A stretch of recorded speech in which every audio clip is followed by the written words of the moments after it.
welcome to the 5th annual FFA Great Minnesota Give Together at the Great Minnesota Get Together.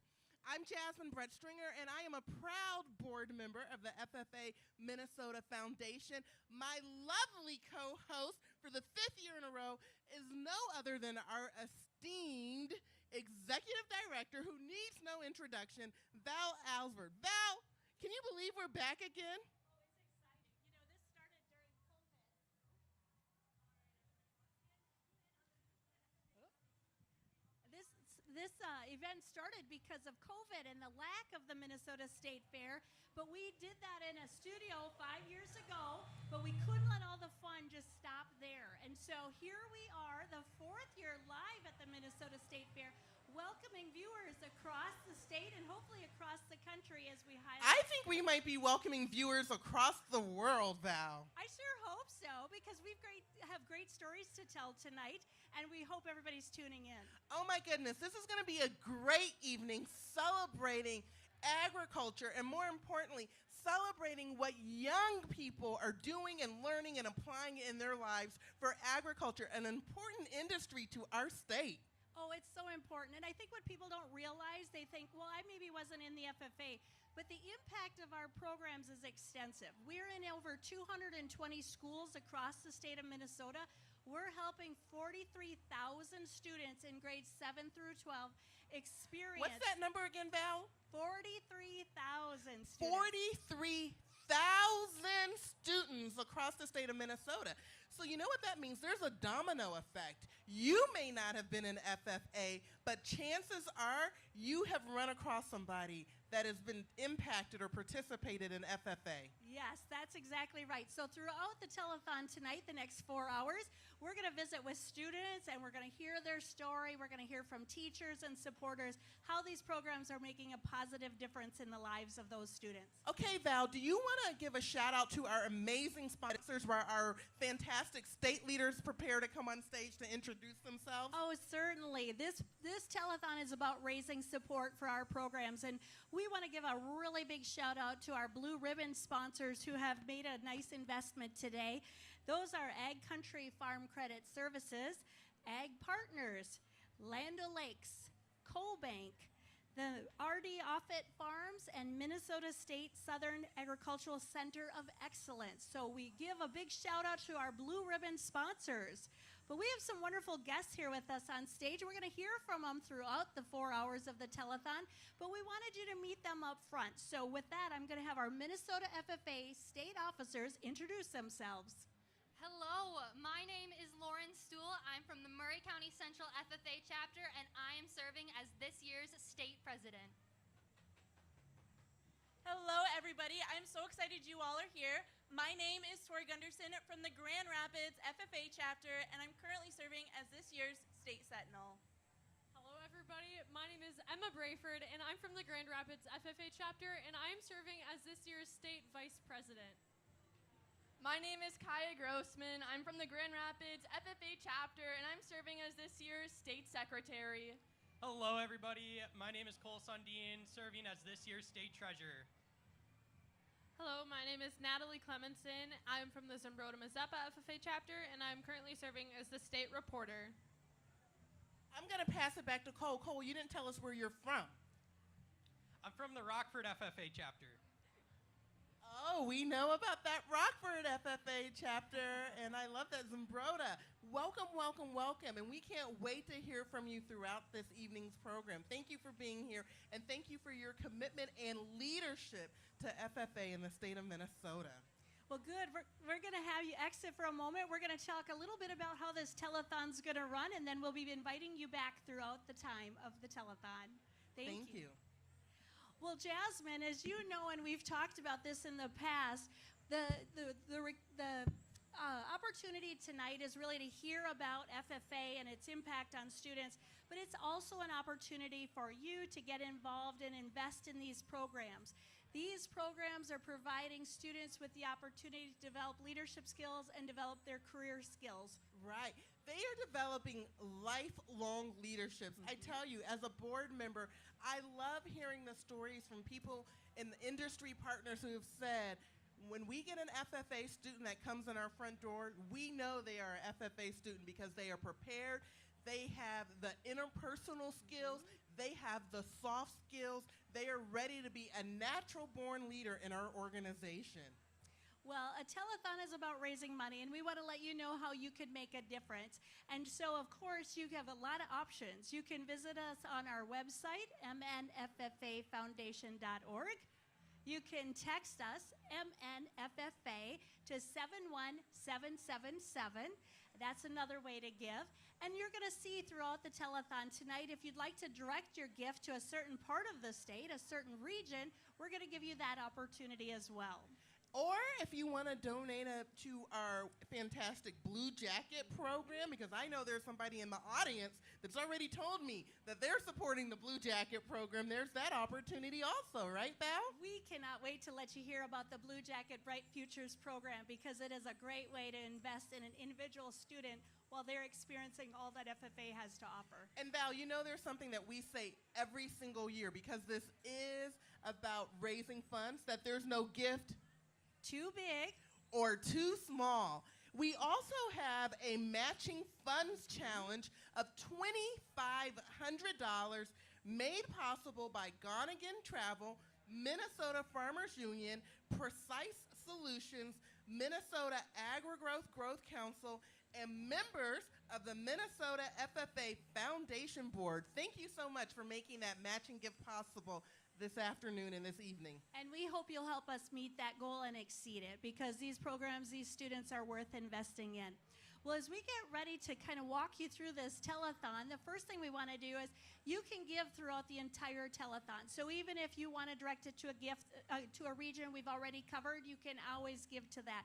You can give to the overall mission of the Minnesota FFA Foundation, and that's to support these programs. We are going to let you hear from students, many of who are not here today or are busy on another part of the state fairgrounds, and we're going to do that through video segments, and then we're going to invite guests to be with us live on this stage. So it's going to be really interactive. We're going to have the video segments where you're going to hear about the work that these amazing FFA students are doing, and we've got a lot of special guests. Oh, it's going to be fun. As you hear from these students and other adults that are supportive of the programs, it's going to be a good experience for all of us. Yeah, so if you're on your way down to the fair, what is it, Blake Shelton tonight? Yes. Come a little early and stop by and say hello to us. Perfect. Well, with that, we invite you to learn about Region 1 FFA programs and the students that are doing great things in the Region 1, which is the northwestern part of the state of Minnesota. So with that, we're going to throw it over to the video. We encourage you to watch it. You're going to see information across the bottom that's going to guide you if you'd like to direct your gift to Region 1. We'll see you soon. Wonderful. I'm Alexis Bailey. I'm currently serving as your Region 1 president, and I'm originally from the Foston FFA chapter. Region 1 has some pretty amazing FFA members who are able to branch out by going to contests, camps, conferences, where they're able to find what they're passionate for and able to learn and grow. But this wouldn't be able to happen without our generous supporters. And without further ado, let's hear from some Region 1 FFA members. How I got into FFA is one of my best friends encouraged me to show up to just one of our chapter FFA meetings. And I did not know what FFA was all about at the time. I was in 7th grade, and our chapter does a 4th grade farm safety day where we get to learn a little bit about FFA. But by the time that I got to 7th grade, I didn't even remember what it was about. So one of my best friends encouraged me to come to a meeting, and I came to that meeting and I enjoyed it, and it showed me all of the opportunities that FFA had to offer, which was really cool. Just in our agenda talking about the different events that had happened and that are going to happen. And then what made me stay in FFA was all of the people that I got to meet. Whether it be at different conferences or contests, FFA has allowed me to meet a lot of different people from around the region, around the state, and even nationally, which is really cool. When I got old enough, I was able to attend our region's Green Hand Day, which is called Fall Rally.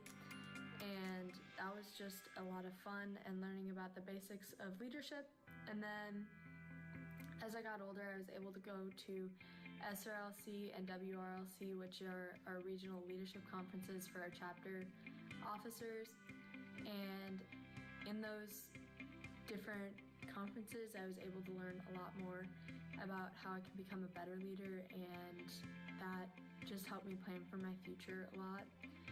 I also really enjoy going to state and national convention, as I just get to meet a lot of different people from around the state and around the nation, and just get to see what agriculture is all about in other places other than just our chapter or around our town, which is super cool. FFA has helped me plan for the future in so many different ways.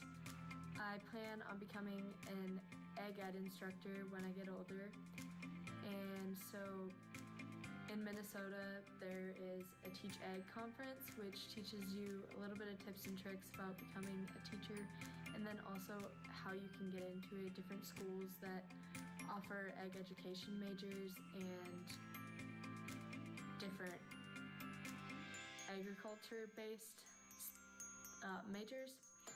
So that definitely opened a lot of different doors for me. And then also just having that teaching experience and like having to make and present workshops and get up in front of people and talk also really helped. So whether that be at our chapter's 4th grade Farm Safety Day, where we get to make up workshops, I have participated in both the power sports and small engine side of things, and being safe around grain and on the farm. And I've had to make and present these workshops, which is super duper fun, and it just gives you opportunities to present in front of people, which is really cool. But also as a region and a chapter officer, you are required to get up in front of people and say your opening ceremonies, or possibly present on different events that are happening throughout your chapter, or make workshops for different members throughout the region, which is super cool. Agribusiness-related supervised agricultural experiences focus on transportation, processing, service, sales, and adding value to an agricultural or natural resource commodity. Minnesota FFA stars in agribusiness are strategic, savvy, and accomplished. Agribusiness students focus on skills and competencies developed in addition to enterprise earnings and investments. They credit their supervised agricultural experiences with assisting them in making post-secondary education decisions. Sponsored by Compeer Financial Services, the state finalists in agribusiness are: I'm Ethan Olson from the ROTSA FFA chapter. I am the 2024 Region 1 finalist for Star Ag Business. In the summer, I am hired to put on sanctioned kids pedal tractor pulls at local, state, and national levels. I bought the equipment to start this when I was only 11 years old. I had 3 pulls when I first started and have grown to over 30 pulls in a summer and traveling over 6,000 miles. Some of my biggest accomplishments are the growth of my pedal pull business by increasing the events I am contracted for and the levels of events I have been scheduled for. I have become the North Dakota State Chair, and I'm going to be part of the National Kids Pedal Tractor Pull. I am our FFA chapter reporter. I have qualified for state and nursery landscape, ag sales, conductor chapter meetings, and parliamentary procedure. Outside of my SAE, I have been in basketball, track, archery, trap, D&D club, and a honor roll student, and involved in my church youth group. I am planning on going to college for business management to help me with the pedal pull business, and I'm planning to go into real estate and appraisal. I'd like to thank my advisor, Mrs. Olson, my parents, Shane and Rita Olson, and my mentors, Craig By and Mylan Drulo, for helping me succeed over the last 6 years.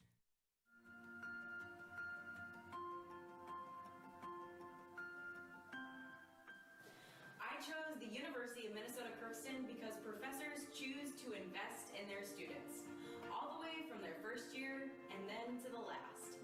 I transferred to the University of Minnesota Crookston because for the first time I felt like an individual in the classroom rather than a number. I I chose the University of Minnesota Crookston because of their opportunities for hands-on learning, whether that's outside in crop fields or inside our barns.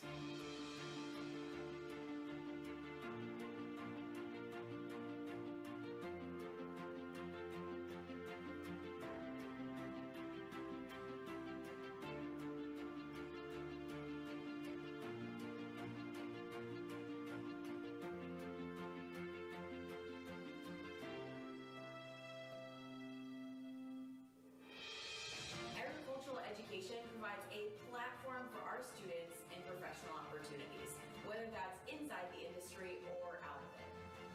Agricultural education allows students to discover their passions through hands-on experiences. Agricultural education develops the next generation of leaders.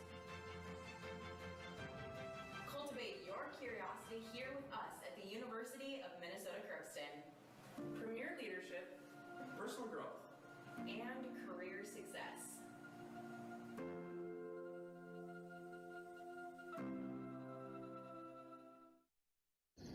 How has FFA impacted your life? I'd say it's impacted my life through getting to meet different people from across the state, whether that's members my age or state officers who are older than me, that I think are really just inspirational to myself as well as other members from across the state. How has FFA impacted you, whether that be at the chapter or regional level? I would say that competing in my CDE farm management at the chapter level since 7th grade has really been like pretty awesome for me, because it's something that I really enjoy doing, and then competing at like regional level and then getting to advance to state convention 3 years in a row. And then this past year, as a team, we managed to get 5th place out of the entire state of Minnesota for farm management. And I was really excited about that. And I'm really excited to see what our team can do next year in this coming convention. Avery, how has FFA given you the chance to work with networking opportunities? I wasn't really the most excited person to get to meet different people, but at SGLC when I got to meet state, and getting to meet the region presidents and state officers who were serving this year, it kind of changed my outlook on how different people bring different things, and getting to meet them made me realize just how much the state officers or the region presidents bring to the table with how they talk to people, and how they can be super energetic really early in the morning, and be the hype up crew that we need to get our day started. Totally. What do you think your advisor our advisor has done for us the most? As a chapter, I would say that our advisor definitely encourages everyone to explore their knowledge base of what they have, along with everything else that they could potentially learn. Like, a few times I remember that our FFA advisor, Manna Thorsvig, she said that, hey, you should try, egg sales out at, I think it was, that one time. And I'm like, okay, sure, I'll give it a shot. I didn't do the best, but I still got the experience of going to the competition, seeing what it was like, meeting new people, and it was fun. Even though that I didn't place the best at that competition, I still had loads of fun. Thank you for listening what Region 1 has to offer. We appreciate all the support and hope that you consider donating through the Minnesota FFA Foundation Telethon. You are impacting so many FFA members, and we hope that you support. Wow, we had a chance to hear from students in the northwestern part of our state, part of Region 1. Be sure to support them if that's a part of the state that has a special spot in your heart. Well, we've got some wonderful guests with us on stage today, and I want to have a conversation, and Jasmine's going to have a conversation with individuals who know the true value of FFA. The first guest is Emma Brayford, and Emma serves as our state FFA Vice President. Emma, thank you for being with us. Thank you for having me. I'm happy to be here to talk with you guys today. Well, perfect. I asked her, I said, well, please reflect a little bit on what the FFA, some of your experiences, and why you feel that this is a great organization for yourself and others. Yeah, so when I was a freshman in high school, I was joining high school without knowing almost anybody in that building. And I wanted to get involved with an organization so I could meet people and branch out, but I was pretty shy. So when I heard about FFA, I saw some opportunities that involved things that I was interested in, such as the Fish and Wildlife Contest. And I was like, you know, this might be something that I would enjoy. So I found one person that I knew who took me to a meeting, and I was hooked, because this organization has so many opportunities for anybody, no matter what career path you might be thinking of going into, or if you have no idea where you want to go. FFA has really helped direct me down the career path that I've chosen, that started with the Fish and Wildlife Contest in FFA. Well, you've had a great summer already. You've been part of leadership camps and conferences. Have you seen the impact on FFA on some of the younger students? For sure. I mean, I mentioned before that I was shy before coming into FFA, and I've definitely come out of my shell with this organization, and I've seen so many members across Minnesota come out of their shell in this organization as well. I have a friend who's a state officer with me, Kaya Grossman, who I hardly knew her in high school also, and she didn't join FFA until she was a sophomore, and she also was the same way, wouldn't give a presentation in high school to save her life, but now she's a state officer standing beside me at all these FFA events, and it's really amazing to see how somebody can grow in this organization. And I've seen it at FFA summer camps, such as SLCCL, which is a state leadership conference for chapter leaders. And I've seen many chapter FFA members who have risen up to take charge in their chapters and be leaders. And that's really helped them grow in their confidence, and it's helped them grow to be the leaders and the agriculturists that they are today. Well, good. Well, one of the keys you're going to hear throughout the night is advisors make a big difference. So this is a twofold thing. I want you to give a shout out to your FFA advisor, and then we're going to use that as a segue. You've got a talented lady standing beside you, and Jasmine's going to visit with her in just a moment, who also served as an FFA advisor. So who's your FFA advisor that you'd like to give a little thank you to? So my FFA advisor was Sean Linder. He's the advisor of the Grand Rapids FFA chapter. And he's truly, I would not be standing here in front of you today if it was not for Sean Linder. And he encouraged me every step of the way to take opportunities that were offered in FFA.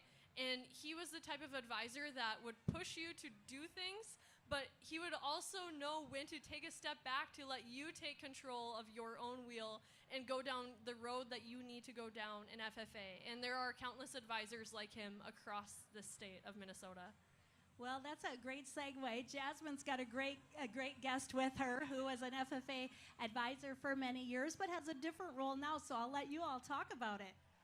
Oh my God, y'all. This is a treat. This is one of my best friends in this agriculture industry and world, Natasha Mortensen. Hey, I'm Jasmine. so excited So to be nice to talking. see you again. You know you mean the world to me. Oh, Yay. you too. You too. Okay, Natasha, I was just saying, like, what's your title? But you don't even need a title because you have done so many things since being a state reporter. You were a state officer. Long ago. Many years ago. Long ago. We don't have to get into the years. We won't say how many years ago But that you've was. had such a diverse career path in the agriculture industry, and then you've got a great position, kind of newish these days. Yeah. So tell Tell us about you, Natasha. Sure. So like Val said, I was lucky to be an FFA advisor for 14 years. I worked in industry for 8, and now back with FFA. I have had such a blessed path to learn so many things along the way, meeting people like Jasmine through the Morrow program. Because I want to drill down a little bit. So you were an FFA advisor for 14 years, which means you were an ag teacher. An ag teacher. So you were an ag educator. Yep. And then you went and worked in industry, which for means 8 years. So I worked at a dairy beef company, and I did a lot of community relations. Got to use my teaching skills to be out in the communities, teaching people about dairy and beef. Take people on great ag tours. Roger and I had the benefit to go on one of your ag tours. And Great. Now you are? Now I'm working with the Minnesota FFA as well as the Minnesota FFA Alumni and supporters. So I'm directing a lot of work, mostly having to do with career development events. Like Emma talked about, she was really drawn in by the Fish and Wildlife career development event. And FFA does that for students. There's every pathway that you can imagine in agriculture. There is an event for students to go and show their skills that they've gained in the agriculture education classroom, perhaps through just the family experience they may have. It might be through their supervised agriculture experience, which is like their job or a project that they work on. So they're able to take all this knowledge and come in, kind of compete, and see how they fare against other students that are also interested in that area. And the coolest part about it, in the career part of this, is that all of you watching that were FFA members know how well the FFA can direct you towards potential careers. But what's really important that we all remember is that we have to be a part of that. Like everybody working in agriculture right now, we are all 100% dependent for life on this industry because we all eat food and wear clothes. And for us to be able to support these young people that are gonna fill our shoes someday, like that's what drives me to create the best opportunities that we can for our students, along with my other staff members that you're gonna meet today as well, for the Minnesota FFA. The Alumni Association, which is the other part, are people that just support FFA or they were past members. It's both. And I'm able to work with really amazing people that are developing adult groups that support our FFA members in communities all across our state. And they are essential to helping grow these young people into leaders for our industry for the future. Okay, Natasha, we've got to wrap this up soon. I can talk all day. I know, you can, and that's why we love each other. What is the number one reason why someone should give today? Because you want to continue supporting the industry that helps keep you alive. I mean, this is everybody. Every single human being depends on agriculture, and these young people need our support to be able to do that work. Wow, thank you so much, Natasha. Thank you so much, Emma, for being with us. Gosh, Val, I can't believe we've got another region to go to. Oh my gosh, we're moving fast, but that means we're having fun. So we're getting ready. Thank you so much. We visited Region 1, but now we're going to move over to Region 2. Region 2 is also in the northern part of the state. We've got great programs up there. What you're going to see throughout our event tonight is some will have different fevers or flares. You see a lot of forestry, natural resources when we talk about what's being taught in some of our classes up in the northern part. I know, Val. Can I just run down the list right quick? Because people always say, you talk about the regions. Oh, but we've got to stop. So maybe when we get back, we'll come to Region 2 because I want to make sure I acknowledge the great cities and towns that make up Region 2. Yeah, so we've got so much to happen tonight. We're excited, but we're going to throw it to Region 2, the video here. Be watching and hear those stories, but please open up your financial support of Minnesota FFA programs. There's no gift too big or too small. Perfect.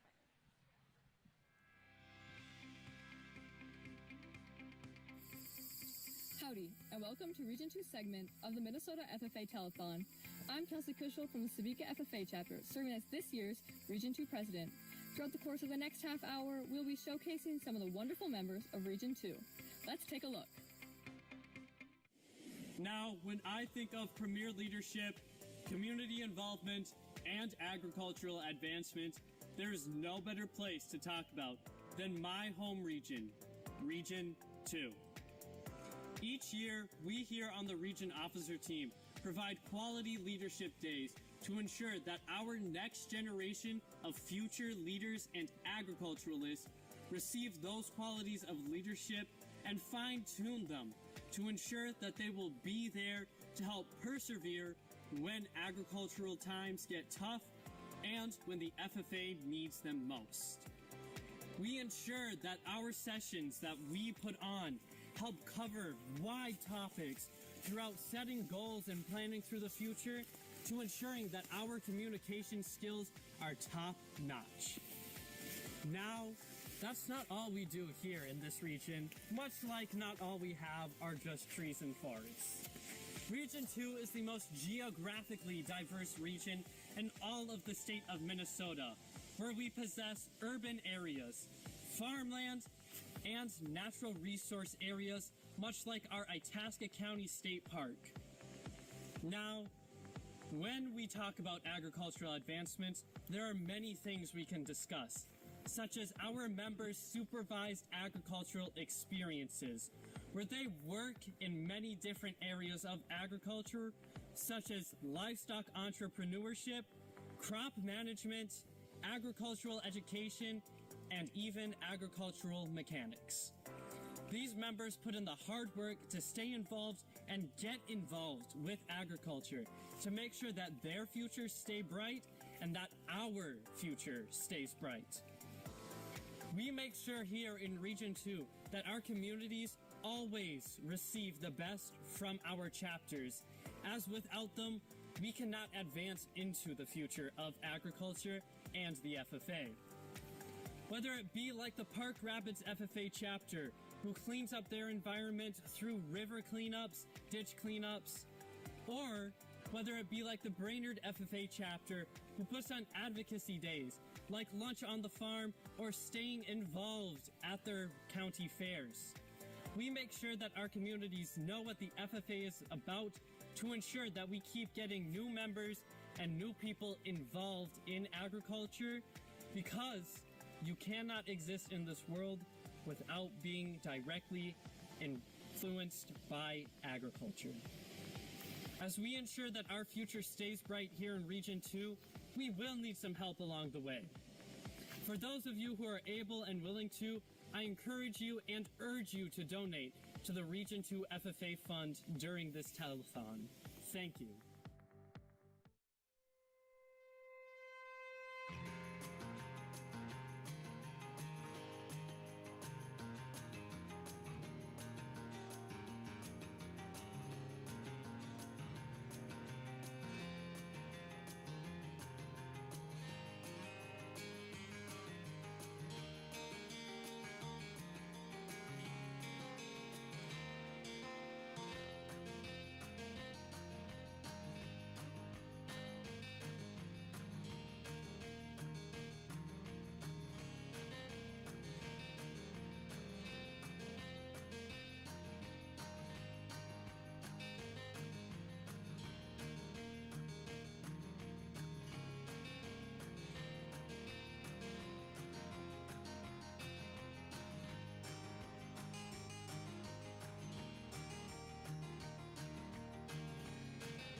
believe in the future of agriculture, with a faith born not of words but of deeds.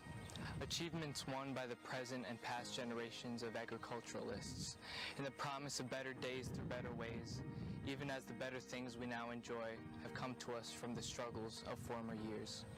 Creo que vivir y trabajar en una buena finca o dedicarse a otras actividades agrícolas es agradable y al mismo tiempo es un reto, porque conozco las alegrías e inconvenientes de la vida agrícola y mantengo una afición innata por aquellas asociaciones que no le negaré ni siquiera en horas de desaliento. I believe in leadership from ourselves and respect from others. I believe in my own ability to work efficiently and think clearly with such knowledge and skills as I can secure, and in the ability of progressive agriculturalists to serve our own and the public interest in producing and marketing the product of our toil. Creo en menos dependencia de la caridad y más poder en la negociación, en la vida abundante y en que haya suficiente riqueza honesta para ayudar a que así sea, tanto para los demás como para mí, sin necesidad de caridad y más de ella cuando sea necesario. Creo en ser feliz y en ser más honesto con aquellos cuya felicidad depende de mí. I believe that American agriculture can and will hold true to the best traditions of our national life, and that I can exert an influence in my home and community which will stand solid for my part in that inspiring task. Involved in the FFA early on. I think it was in 7th grade. My FFA advisor, Charles Funk, had reached out to me one day. I was taking one of his classes, and he reached out and said, "Hey, have you thought about joining FFA?" He says, "You got a lot of potential, and it'd be good if you could share that with the FFA group." And so I said, "Well, what?" I said, "We're not really farmers. We got a few animals, but we're not farmers." And he said, "Well," he says, "we could keep some records on your animals," or he said, "we can, get involved with your work that you were doing at Maury's Fish House." And so then, he just kind of gave me a little bit of ideas and got me going on record keeping. And so, that was one of those things about record keeping. He was always talking about it, and so I started doing it and didn't know what I was doing or how I was doing it. And he'd coach me along. And next thing you know, he said, "Well, I want you in some competition." We all had to learn the creed, and we had to learn how to tie a tie. And so right out of the gate, he puts you a little bit out of your comfort zone. I wasn't comfortable wearing a tie, and I definitely wasn't comfortable getting in front of a group. But that, I remember back in those days when we had to recite the creed, and we had to do it with passion and pride, and I thought of that when I became a leader at Comtech Electric and then a leader at Egan Company. A little bit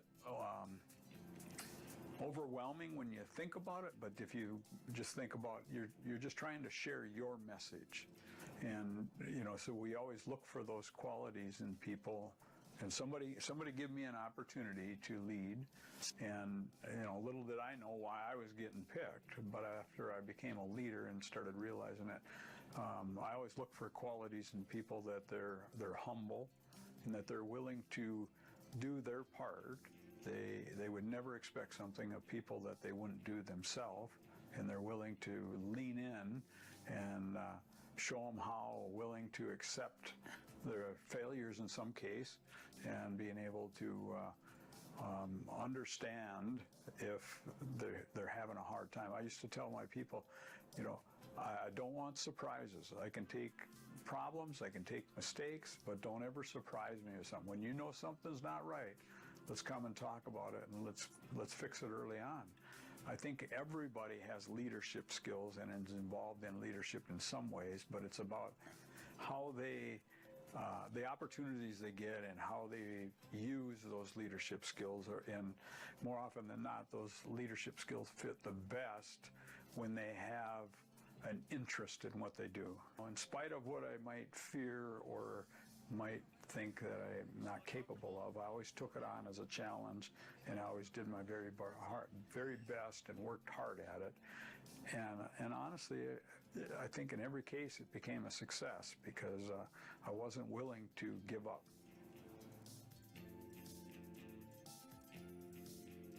for myself and my wife, FFA really got me a good start, and I think it made me a good person back in the younger years when we met. And some of those, like, at the state convention and the national convention, my wife at the time, we were not married, but she was able to come along and be a part of it, and so she's seen what that meant to me. And as I went through my career, I always reflect on how fortunate I am, and about being so fortunate. How do I give back, and how do I give back to others to have opportunities? When you invest in the FFA, guess what? You're investing in individuals. You're investing in real people, and there's no better investment but being part of real people. Charles Funk told me a story once about he invested $75 to, you give it to one of the students to get involved with whatever because they couldn't afford to do it or something like that. And that student later come back and told him as an adult, said, Charles, I had to do it. I had to do well because you invested in me. And that's what we do. If we can give back, we're investing in people so that they have the opportunity and that they have the confidence that they can make a difference.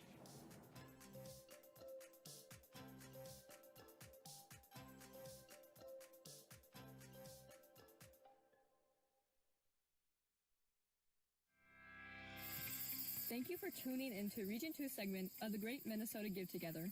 After seeing what the FFA members of Northeast Minnesota are up to, we ask you to consider donating to Minnesota FFA and Region 2. Thanks again.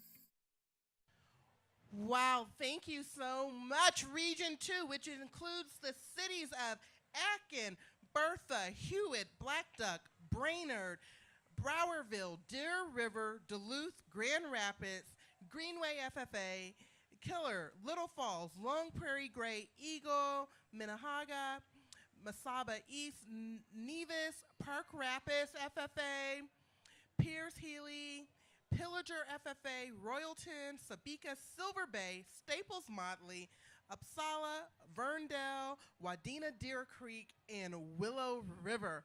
All right, y'all. We have a great treat this segment. I was already talking to Caleb Birdsall and Muffin when we were backstage. Caleb, do you want to introduce yourself and your friend here? My name is Caleb Birdsall, and I'm with West Central Area FFA chapter.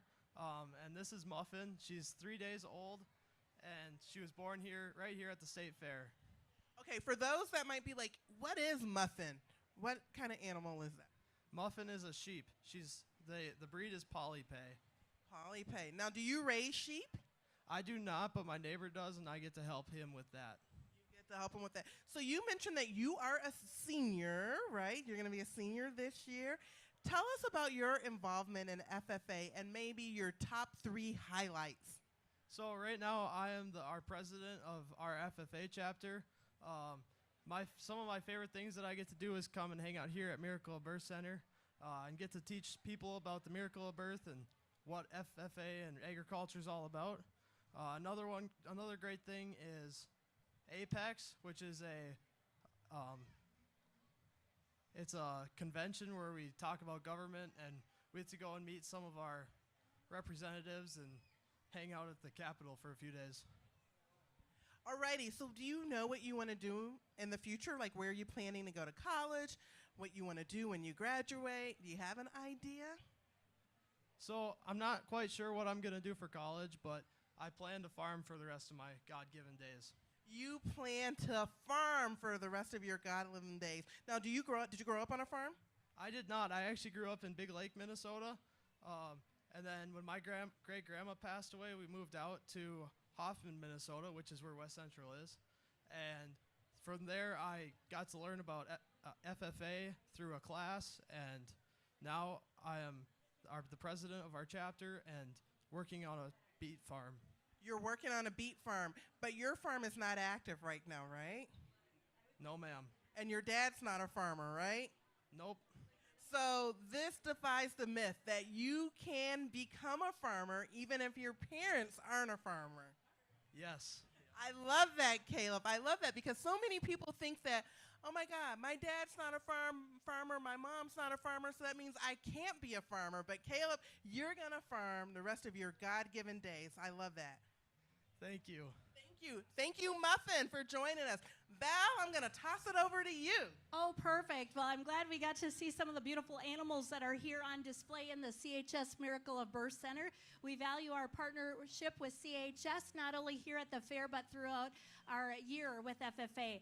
I have two very special guests with us today. I want to give a chance to visit with them.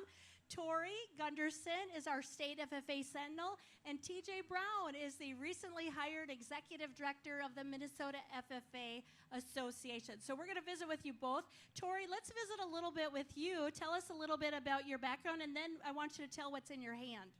For sure. So hi, everybody. My name is Tori Gunderson. I'm currently serving as the Minnesota FFA State Sentinel, but I'm also a really, really proud Region 2 alumni. I was a Region 2 president last year, as well as being from Grand Rapids area. I really value the different strengths that we have coming from a geographically the largest region in Minnesota. So Minnesota FFA is split into 8 different regions, and we really value those different opportunities. And being region president, it really taught me that no matter where you're on at the map, there's still opportunities to get engaged and involved, no matter what your passions are. My older brother was an FFA member. He really kind of paved the path for me to get started, but then I did things completely different from him. So that really proves that no matter who you are or what you want to do, there's always an opportunity to do something and kind of make your own mark, blaze your own trail, because this is such an amazing adventure for whatever steps you choose to take in it. Well, you're a few months into your year of a state office. What has been one of the things that's been most rewarding to you as an officer interacting with our 16,000 FFA members across the state? Yes, so every year we have a Green Hand Leadership Conference, and those are our first-year members, so anybody that's kind of getting their start in FFA, and I vividly remember being so nervous and so shy to start something that was definitely outside of my comfort zone, and so really getting to help those different people in those different areas with those same emotions that I was having, and just realize that this is such an amazing opportunity and an amazing adventure, and it'll take you more places than you ever thought imaginable, and so kind of giving them those starts too. Well, wonderful. One of the things that we had you bring up on stage is something that's been very fun for us to watch unfold the last few years. What are you holding, Tori? This is the Minnesota FFA and 4-H agricultural license plate. So this is an amazing opportunity to support Minnesota FFA as well as the Minnesota 4-H Council in purchasing a license plate. And when you purchase a license plate, money actually goes directly back to Minnesota FFA and 4-H. So not only are these super, super stylish, they also represent amazing things on the both the 4-H and the FFA side. So you see here we have this rising sun. The rising sun represents a new era in agriculture, which is part of our president's opening ceremony parts. We have the helping hands to show that we just help agriculture. We help develop leaders and develop those parts. We kind of have just like the overall agriculture basil symbolizes togetherness and how we really prove to make that together. We see here as Minnesota FFA and the 4-H Council that community is extremely important, and we come together with not only this license plate, but the opportunity to change people's lives.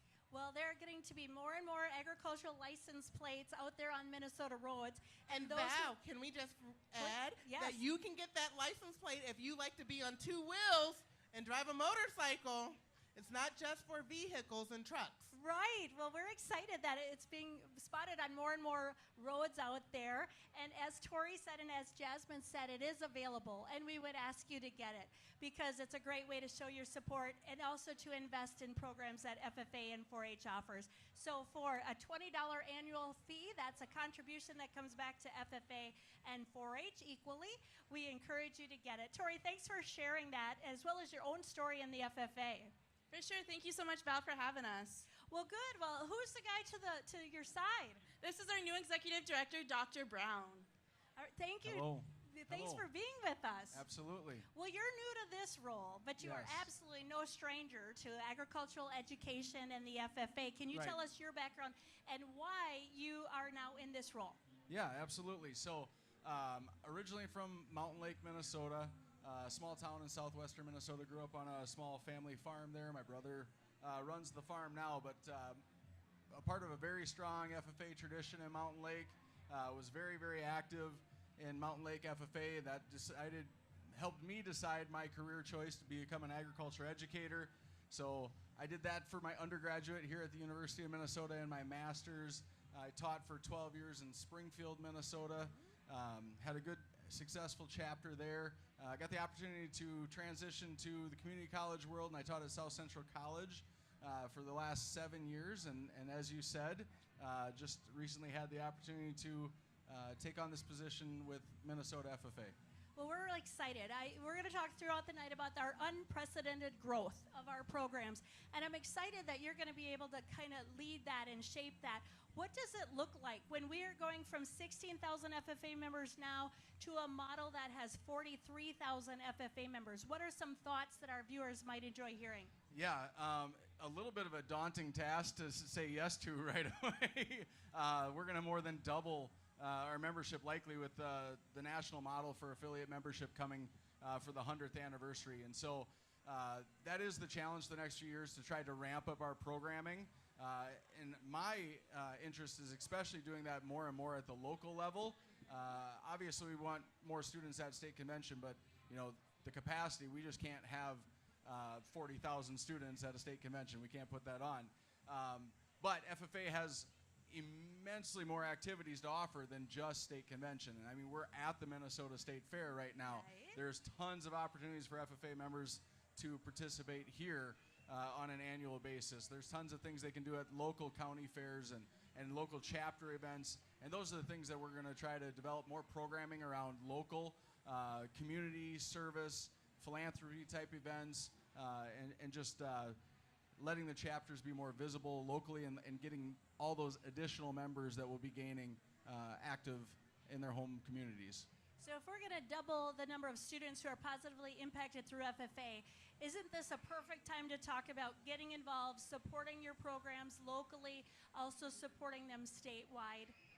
Yeah, absolutely. I mean, FFA has a long, long history of doing tremendous things. Nationally, we're nearing the 100th anniversary. Our state's going to follow right behind that.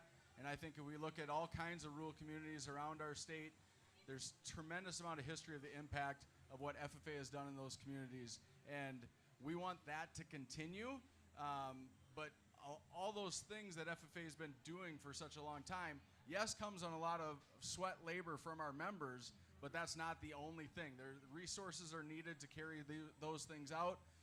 Communities and organizations and corporations have supported FFA for decades, and that needs to continue and grow if we want to continue growing the impact as well.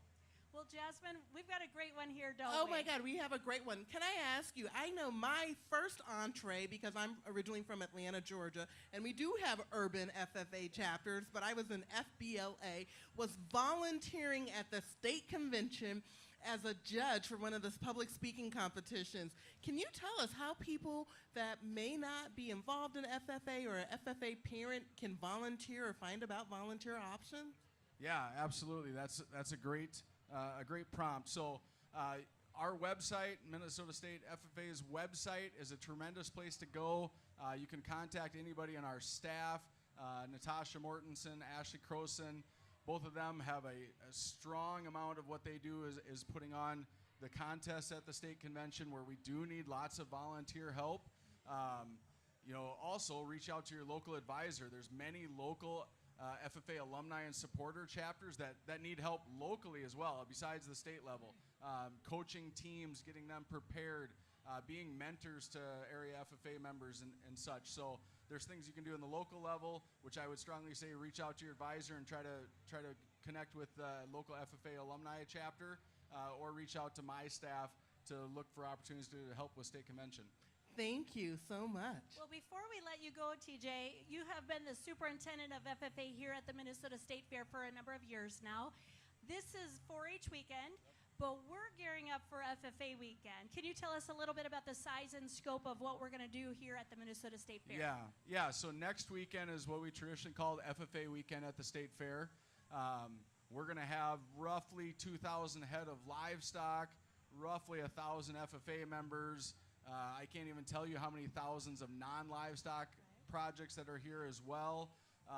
And so starting next week, You could call it Thursday night or Friday morning, I don't know which, but we'll be on the grounds probably right around midnight, and we don't leave until Monday afternoon.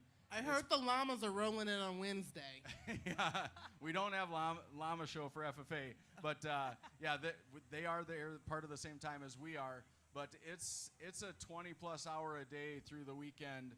FFA activities, shows, what have you. FFA members in the dorms, showing in the arenas and whatnot.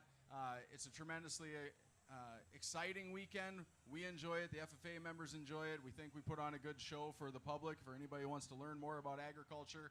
And it all wraps up with a awards program on Monday morning that you help with as well. So what kind of livestock can people expect to see, since the llamas, I think they're 4-H. I want to get that correct. An open class. I think an open class. Open Okay. class, yeah. For FFA, we have pretty much the traditional livestock, so beef cattle, dairy cattle, sheep, goats, swine, but also rabbits and poultry are the most recent ads from just a couple years ago. So those are taking place next weekend. And then aside from livestock, there actually are a couple non-livestock competitions that happen FFA weekend as well. I mean, obviously we have some non-livestock stuff that's happening the entire state fair. But next weekend there'll be the safe tractor operation contest. There'll be some judging livestock and dairy judging contests, as well as something we started brand new last year, some live ag mechanics contests. So we have a day with a small engine build-off where it's literally a race. Everybody gets a running small engine. They have to tear it down to a bare block, rebuild it. The first one to run wins. It's a timed competition. It's very exciting to watch. That happens up by Machinery Hill. We also have a two-person team wood construction build-off. I think they're building benches this year, and that's also kind of is timed, but also quality matters in there. They're judged on a rubric. And then we have a weld-off competition where they're building a wagon wheel fire grate for kind of like an outdoor campground. So they have like 90 minutes to assemble that, and it's judged as well. Well, I don't know about you, Jasmine, but I'm pretty excited about the future, not only of the FFA, but also of Minnesota, with young leaders like Tori here, as well as the leadership that Dr. TJ Brown is offering up to Minnesota FFA. I am so excited, and I want to remind people before we head over to our next region that they can give, because this is the Great Minnesota Give Together. You can give online at mnffafoundation.org, or you can text MNFFA to 71777.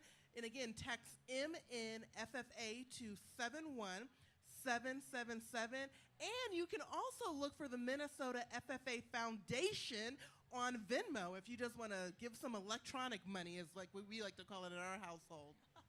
Well, thank you so much to both of you. What a wonderful way to kind of set the tone for the rest of the telethon. We're about serving students through the care and guidance of advisors.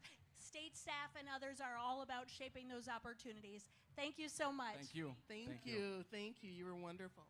Well, we're getting ready to head out to another region, Jasmine. Where that shall we is head? right. We are heading over to Region 3. And Region 3 encompasses some great parts of the state also. Yes. Well, we know that our time tonight is very consolidated, and so we want to get moving and get to that Region 3 Alrighty. video clip. All right. See you soon. Thank you.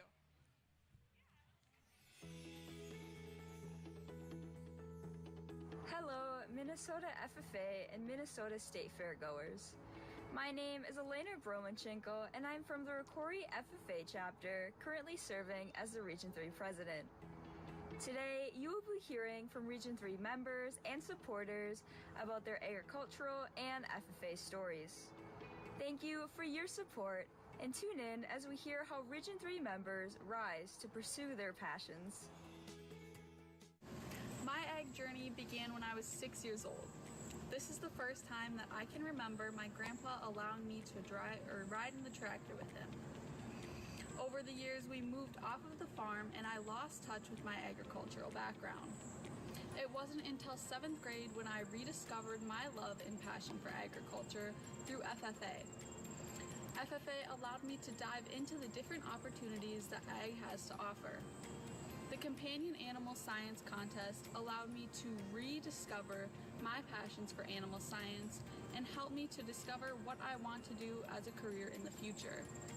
Additionally, the CHS Miracle of Birth Center, my county's Ag Ed Center, and being able to help raise a flock of chickens allowed me to rediscover what I love the most.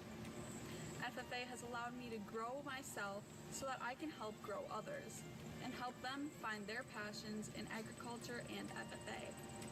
I would not trade my experiences for the world. Thank you, Minnesota FFA.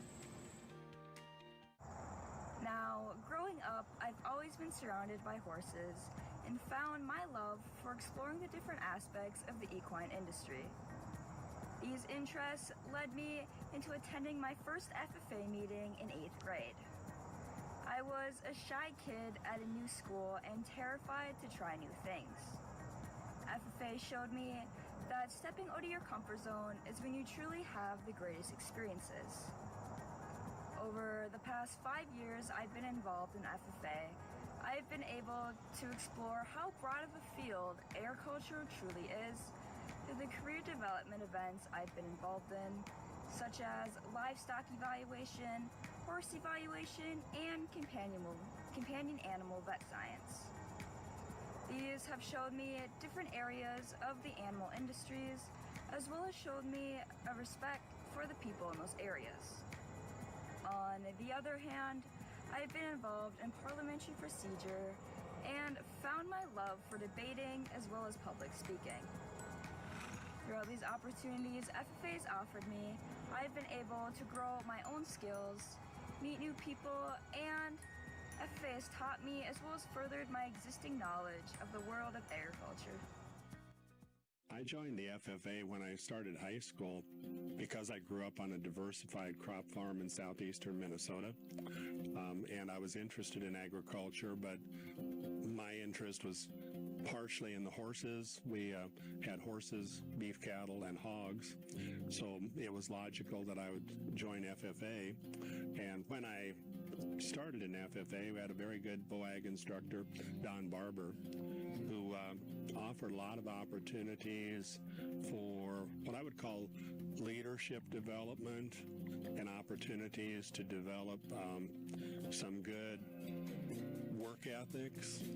And what kind of resonated with me early on in high school even was the opportunity for some career development. Spring of my senior year to a state office, I was state secretary, and so my first year in college, I was actually in the Institute of Technology in the School of Physics, but I was traveling around the state doing some FFA meetings and interacting with the FFA teams. And when I got to the next spring, I had at that time decided that while I was succeeding academically, a career in chemistry and physics just wasn't where my passion was. So I transferred over to the College of Agriculture. As I continued on as a state officer, I had a chance to work with one of the legends of FFA in Minnesota, W.J. Kortismaki. And Court was extremely influential in setting a positive tone, tremendous enthusiasm, tremendous commitment. You couldn't help but interact with W.J. Kortismaki and come away enthused about making things happen.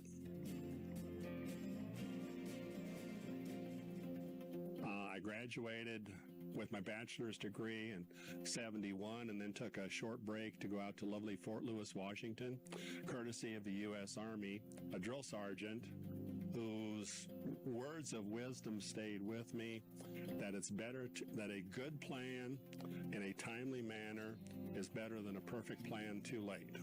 And with the combination of FFA and, surprisingly, the military experience I had in Fort Lewis taught me to work with a much wider range of people in terms of interests, in terms of backgrounds, in terms of academic ability or academic experience. And that was really part of what allowed me to go on and be very successful, both in teaching and in my subsequent career with Cargill. And then when I In Cargill, we captured that as we looked for people with great vision, great passion, great integrity. Those are all things that FFA is very long on also. And so that's all been, that type of interaction certainly helped develop my skills, and hopefully I've had an opportunity to help some other people develop those skills.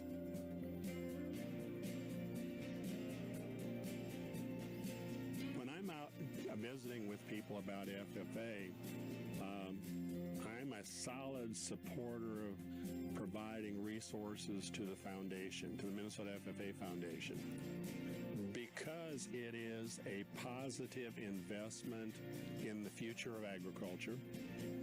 And I've actually gone ahead and made some plans to include the Minnesota FFA Foundation in a significant manner in my estate planning. Hopefully they don't get it for a few years yet. And it's important that we support organizations such as the foundation who are active in equipping young people with the skills and the desire to stay in agriculture, to make contributions in agriculture, because that is essential to the successful future of this country, as well as an impact on global agriculture and global well-being.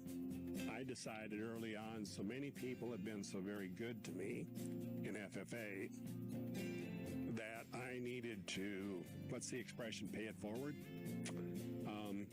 In order to make sure that young people from very diverse backgrounds have the same opportunity to experience some of the positive individual and career development opportunities that I had through FFA.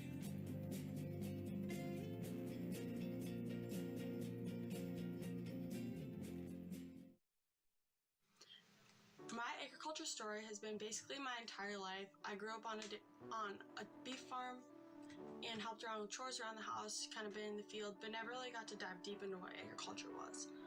When I joined FFA, I got to see the wide variety of everything that agriculture encapsulates and really found my passion for flowers. Through my CDE, or career development event in floriculture, I've gained many internships and a lot of experience, and really just found a passion for what I want in my future.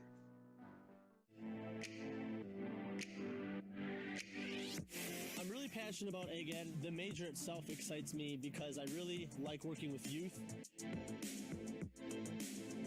I grew up in 4-H and I really enjoyed camp counseling, being a youth leader, and just working with the youth in general. Watching students grow and learn about the topics that I'm also interested in is the main reason that I'm excited about the major and about going into this as a profession.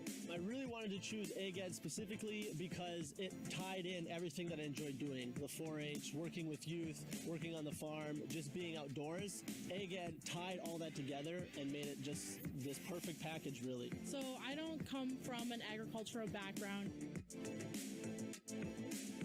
Agriculture was just not something that I was interested in until 9th grade, when I took an agricultural class for an elective. And I would say my biggest reason why I joined agricultural education would be my advisors and my agriculture teachers. They all showed me the diversity within agriculture. Being in the ag ed major, you kind of get to dip your toes in everything and see fans. So taking intro to animal science and those food science classes, and then going to mechanics. So I think I'm just really excited to have the opportunity to get a little taste of everything within agriculture. Some things I've taken away from the program and that have really kind of made it special to me is the field experience. As a junior, you have 50 hours of field experience. As a senior, you have another 50 hours of field experience outside of student teaching. And being able to go to a bunch of different schools and being able to shadow the teacher for a day, see all their classes, and just see how they teach, I think that is really cool.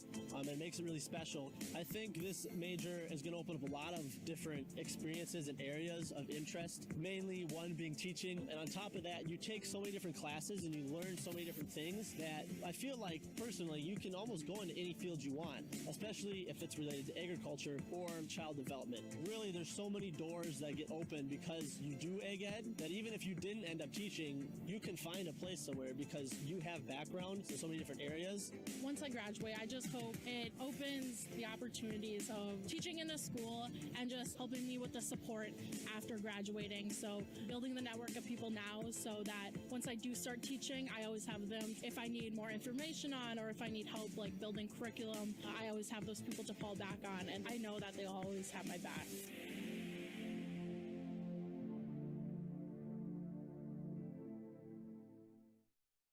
The whole reason why I'm in FFA is because of my sister.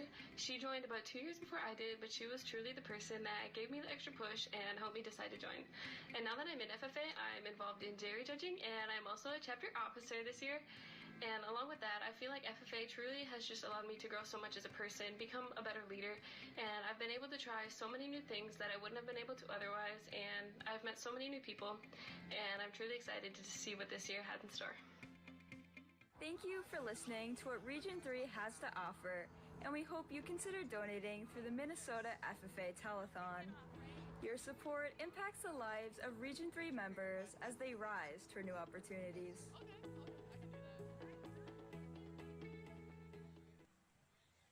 Alrighty, we are back, and I'm going to be chatting with Kaya Grossman, and Kaya is the state secretary. She's also a freshman, right?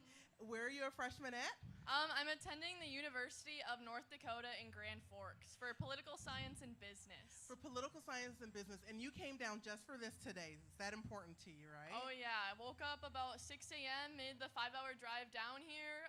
I'm here for this, and then I'm driving right back up for my first day of classes tomorrow. Thank you so much for your leadership and your service to FFA Minnesota.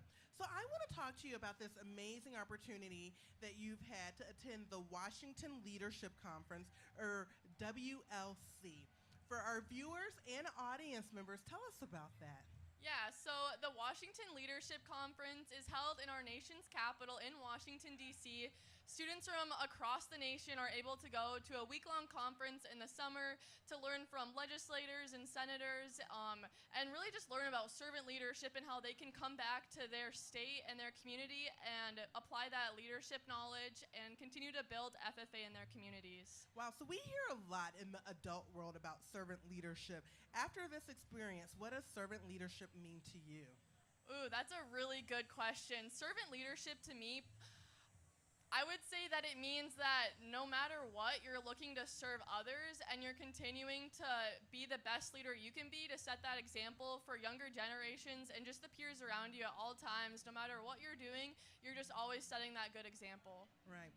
So as you think about this year and your freshman year of college where you're majoring in political science and business, what are you looking forward when you think of FFA?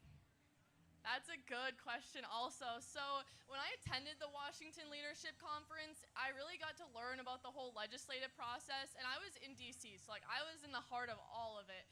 And that kind of geared my path towards this political science. So as I'm going forward into my next year, I'm really just looking forward to building those connections to bring back all that knowledge to my FFA experience. And then in the future, I hope to be working in ag policy back in Washington, D.C., and hopefully run into some FFA members while they're attending WLC. That would be amazing. That would be amazing. I've got to give a plug. I've always said that I'm not an FFA alum, but I'm a Marl alum. And it was through Marl that I learned how easy it was to lobby and go and meet with our elected officials. So I think that the fact that you've had that experience is fabulous. Now, we were talking backstage, and I know on a personal note that you enjoy a good podcast. What's a podcast that some of our viewers and audience members might want to check out? So when I was young, I was obsessed with the show Duck Dynasty. Like my room was fully decked out in camo. Me and my sisters always talked about having camo wedding dresses. Mine was still planning to do that? Maybe not so much anymore, but mine was always gonna be camo and pink. My sister was camo and blue, and my other sister was camo and orange. So we had it planned out. And one of the girls from the show, Sadie Robertson, she has a podcast called Wow, That's Good. And that's my go-to. Listening to that, every time there's a new podcast out from her, I am listening to it. It keeps me awake on my 5-hour drives down here. And I highly recommend that one to everyone listening. Wow, that's good. Alrighty, well, you're going to pass the microphone on. We've got a big group here. I'm going to ask everybody to introduce themselves before we get into conversation. Hi, I am Elena Browanchenko. I'm from the Rocori FFA chapter and currently serving as the Region 3 president. Hello, I'm Autumn McAdams from the Rocori FFA chapter and currently serving as one of the Region 3 directors. Hi everyone, my name is Bethany Posch. I'm also from the Rocori FFA chapter, and this year I am serving as the Region 3 Sentinel. Hi everybody, I am Grace Herdering from the Melrose FFA chapter, and I'm serving as the Region 3 reporter. Hi, I'm Olivia Butterfass. I am from the Morris Area FFA chapter, and I am serving as your Region 3 vice president. We love this. Lots of leadership from Region 3. And I know you and I had the opportunity to bond last year at the Great Minnesota Give Together. What did you say? What animal did you have? Yeah, so last year I had brought out a little goat kid. Oh, yeah, little goat kid. And I remember I was making the little sound. So y'all are leaders in Region 3, and we just had the opportunity to learn about Region 3. But I'd love for you each to answer, what has the impact of your involvement in FFA been on your professional life as a student to date? Yeah, so I joined FFA in 8th grade, and I was very shy. I did not want to try anything new, but it helped push me out of my comfort zone, introduced me to so many people, so many new opportunities, and joining contests like parliamentary procedure led me into officer roles and serving as the region president today. Wow, okay. So I joined at the end of my 7th grade year, and I got the opportunity to grow as a leader in employment skills and in agricultural sales, and get to learn more about how I can be more open and help with my future career interviews.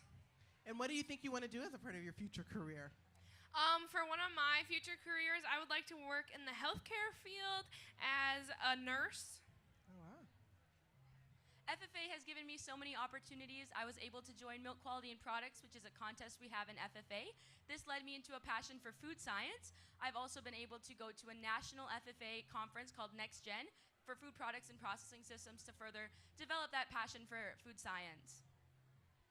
Yeah, I kind of have a similar story to Elena. I was pretty shy when I was younger. I hated giving presentations in front of classrooms, stuff like that, but FFA has pushed me outside of my comfort zone. With my career development event, which is dairy evaluation, I have found a passion for the dairy industry. Although I grew up in the dairy industry, it has helped me learn more about how vast it really is. Yes, so for me, FFA has helped allow me to grow in my public speaking skills because, like many of us up here, I was not a very comfortable public speaker growing up. So this has just been an amazing opportunity to help me grow, as well as my career development event, which is the Companion Animal Science Contest. I have found a passion for animal science, even though I did not grow up on a farm. So it has kind of just helped me find my passions within agriculture. I love that. And again, you do not have to have grown up on a farm to participate in FFA. I know Val is ready to come on stage. She has another great guest. And I just want to remind people, if you'd like to give, you can text MNFFA to 7177, or you can visit our website, mnffafoundation.org. And there's no give too big or too small. Thank you, ladies, for your leadership and for sharing your experience with us today. We're going to head off stage. Well, thank you, Jasmine. I do have a special guest today. Well, Jerry, come on over. Jerry Renke. There it is. I tried it. I think you're on. Can you hear me? Yes, we can. Okay. Well, I'm glad they can hear you, Jerry, because you have some fun news to share with us. But before we get to that, you are no stranger to the FFA. Can you tell us a little bit about your background and why FFA holds a special spot in your heart? Well, from 60 to 64, I was here showing hogs and 4-H and FFA both. And it made some good money for us. Wonderful. So you were here, you were showing. What did you learn through your own involvement in the FFA? Oh, taught us to get along with a lot of other people. It mixed with the county fairs and the state fair. You met people from all over the state. and leadership from totally different from what you were used to at home base and so on. So, and competition in the showmanship trophy and so on, which we won 3 out of the 4 years I think I was in here. Wow, so you didn't just come and show, you came and you competed. Well, our instructor really pushed for stuff here, and it was a toss-up between us and Mountain Lake at the time that had the whole thing for about 8 out of 10 years. It was just the 2 schools. Wow, so who was your advisor? John Shelsted. Okay, I've been around long enough to know you've just referenced a legend, especially here. He certainly had a focus on helping young people achieve success here at the Minnesota State Fair. He just died a couple months ago at 98. Right. Well, he impacted thousands of kids, and you being one of them. We'll call you a kid today, right, Jerry? Well, and the other one that was really interfession was Paul from Faribault. Paul Day. Hey, yeah, there we go. Yep, he was a legend that I had a chance to work with. I served as a state officer under him. I certainly learned a lot of skills and developed abilities that I would not have had to prior to him, which really says a lot to our advisors and how they help shape FFA members' experiences. Well, Jerry, you've got something in your hand, and I would like this wonderful crowd here to know about it, as well as those who are watching this on our YouTube channel. What do you got going? Well, as an old man, I'm involved with the Elks nationwide as well. I belong to the Dakota County Elks, and we have grants and have money to give out to various organizations. And FFA is one of them, and last year we give you $1,500. This year we bumped it up to $2,000. So wow. Here you go. Well, thank you so much, Jerry, and to your fellow Dakota Elks Club members. I'm hearing applause here at the State Fair. Thank you for that. Why do you think that your fellow Elks members and yourself viewed FFA as a good investment for this $2,000 level of support? Well, I guess after they actually started the first one, I didn't even know about it, and I was the commander of the place at the time.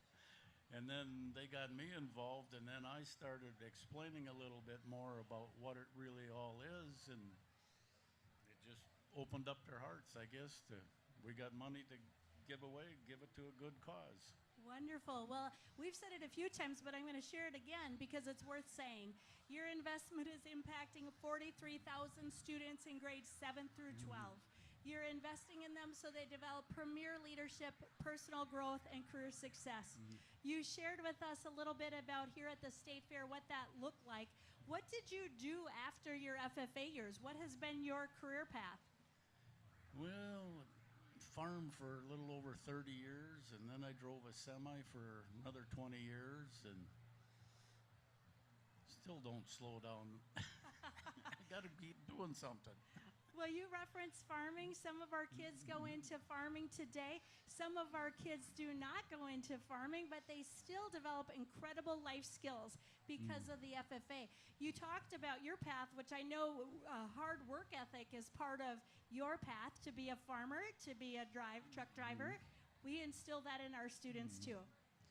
Okay. I had 3 girls. They were in 4-H, but, FFA wasn't really open to them yet when they went through, so maybe it would have been different there, but and I tried to get them into bringing pigs up here to 4-H exhibit, or through the county. No way. They were household girls. Well, you'd be maybe surprised, maybe not. Our FFA membership is close to 50-50 male and female. Young ladies do assume a lot of leadership roles, but we've got good opportunities for both gender. And so when our programs, our schools offer our agriculture, food, and natural resource FFA programs, kids really are going to develop in a way that's important. Well, I was going to say what we just talked about when I was up to Mariucci for the spring conference. 60 years ago, I was there on the parliamentary procedure team, which placed second in the state. There was 300 boys on the St. Paul campus, and that was it. This time, you said there's, 6,000 boys and girls? Yeah, we come out in big numbers now. So we still have our convention at the University of Minnesota here in the Twin Cities campus. We've outgrown some of those original buildings, so now our big event is at Mariucci Arena, like you said. And this last year, we had over 6,000 students, teachers, and guests there. Yes, it was impressive.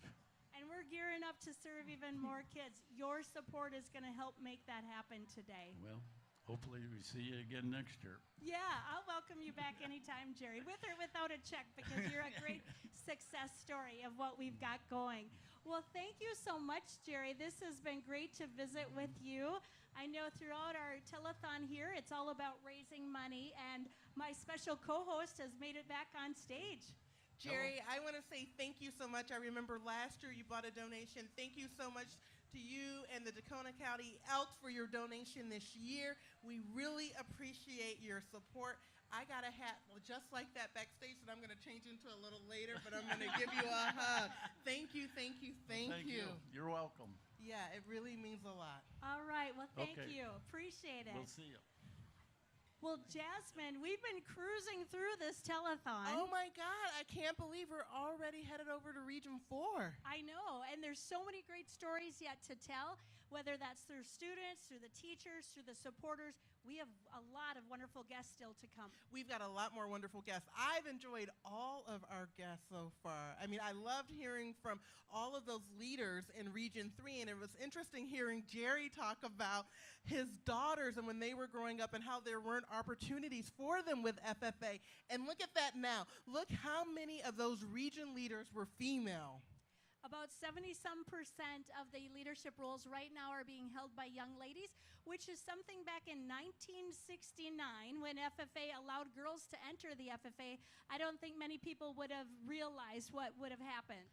Val, I see a lot of friends stopping by and saying hi. I just saw one of my dear friends, Sandy, coming in here and waving and saying bye. So if you are coming down to the fair, if you're at the fair, again, want to encourage you to stop by and say hello to us. Make a donation, right? Because where are we, Val? As far as contributions, we want to continue to give that a good push. We've got those blue ribbon sponsors. We want to give a shout out to them again. They include Ag Country Farm Credit Services, Ag Partners, Land O'Lakes, Co-Bank, R.D. Offit Farms, and the Minnesota State Southern Center of Agricultural Center of Excellence. And then we also have that wonderful match of $2,500. Yes, we certainly want to give a shout out to those sponsors, and those include Gone Again Travel. If you want to take a vacation, you should take a vacation. You want to work with our friends at Gone Again Travel. We want to also thank the Minnesota Farmers Union for being part of the Matching Funds Challenge. The Precise Solution Team, they offer great technology support. Minnesota Agri-Growth Council, and you and fellow members of the Minnesota FFA Foundation Board. Wow, wow, wow. And if you're watching or if you're sitting here in the audience, you too can give. Simply go to www.mnffafoundation.org, or you can text MNFFA to 71777. Got to remember those 3 sevens at the end right there, Val, right?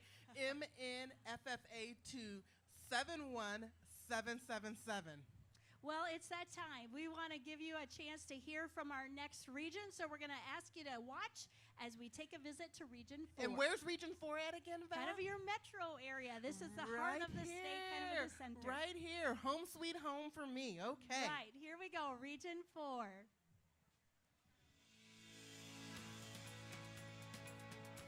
Hello, Minnesota FFA. My name is Brianna Toney, and I am proudly serving as the Region 4 President. Region 4 members have the opportunity to participate in career development events, leadership development events, and supervised agricultural experiences, competing at the regional, state, and national level. They also have the chance to attend conferences to grow as leaders that our region puts on. Without further ado, let's hear from some of our members about their FFA experiences. My journey with FFA has been an incredible experience, and I'm excited to share a bit of that journey with you today. So my adventure with FFA began as a freshman when I took on crete speaking. Delivering a speech that encapsulates the values and the mission of FFA was both exhilarating and intimidating. But it was in the moment that I first recited the creed that I discovered the power of finding my voice and expressing my passion for agriculture and leadership. As a sophomore this past year, I embraced new opportunities by participating in the milk quality and agricultural education proficiency. These competitions were more than just contests. They were chances for me to dive deeper into the agricultural industry and to apply what I had learned in a practical setting. They also allowed me to explore various careers of agriculture and solidified my commitment to the field. The same year, I served as my chapter sentinel. This role taught me the importance of responsibility, organization, and the ability to connect with others. Being the sentinel meant that I was the first line of interaction for our members and guests at meetings, and it was a privilege to be a part of our chapter's welcoming environment. Looking ahead to this year, I am honored to step into the role of chapter vice president. In this position, I am excited to continue fostering the sense of community and camaraderie that has been so important to my FFA journey. I am eager to work with my fellow officers and members to make our chapter's vision a reality and to create opportunities for others to experience the same growth and enthusiasm that I have. One of the most valuable aspects of my FFA journey has been the friendships that I've made and the community that I've found. FFA has connected me with like-minded individuals who share my passion for agriculture and leadership. These relationships have not only enriched my FFA experience, but have also contributed to my personal growth. I've learned the bonds that we form and the community that we build are just as important as the skills we develop and the goals we achieve.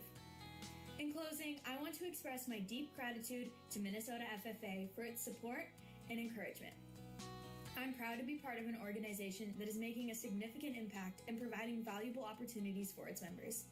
Thank you for your time, and I look forward to this upcoming year.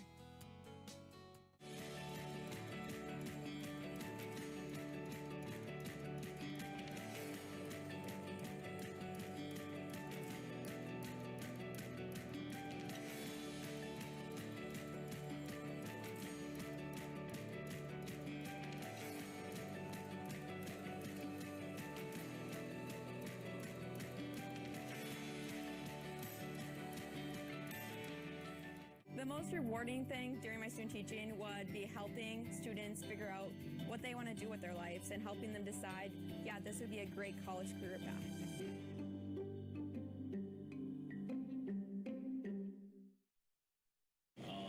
I personally was not an FFA myself. I knew a lot of people who were, but I've never was interested in it in school, and I kind of regret not being in it, I guess, just for learning and networking and different things like that. I think FFA is important for farmers of the future, anybody who's interested in agriculture, and there's so many different aspects of agriculture too. Just for us, we do a lot of vegetables. That's a whole different side of agriculture that a lot of people aren't familiar with. So there's different avenues you can go with livestock, with row crop farming, small grains, and then obviously with fruit and vegetables like what we do. So we do support all our FFA chapters, local chapters here. We actually sponsored the FFA Tractor Alumni event this spring, where alumni actually drove their tractors out to our farm, and the local ag lender, Compier, actually sponsored a lunch for them. So we did appreciate doing that, and we do like to have the students and stuff come out to our farm and check things out as well. We also plant a sweet corn plot for the FFA students to harvest for their local school here. So just try to be as involved as we can. Growing up, my grandfather was always telling me stories about FFA and showing me his blue jacket and his pictures in it. I didn't really care. I wasn't really paying attention. Why would I? Fast forward to my freshman year of high school. I was sitting in an ag class that I didn't really want to be a part of. On the first day, my ag teacher told me, "Hey, have you ever considered being an FFA?" I looked at her. What is FFA? As As she explained, all the memories of my grandfather's stories came flooding back to me. Because of this memory, I went to a meeting. And in this meeting, there was a Kahoot, pizza, and friends that I would eventually call family. Through my soil CDE, I was able to find my future passion. Because the first year I did my soils contest, it was just, okay, I'll try this out. My second year, okay, I kind of like this. And my third year is when I truly found that I'm passionate for this. I'm hoping to be an agronomist in the future after I graduate high school. I get to use the skills that I've learned from my CDE and apply them to my real life situations.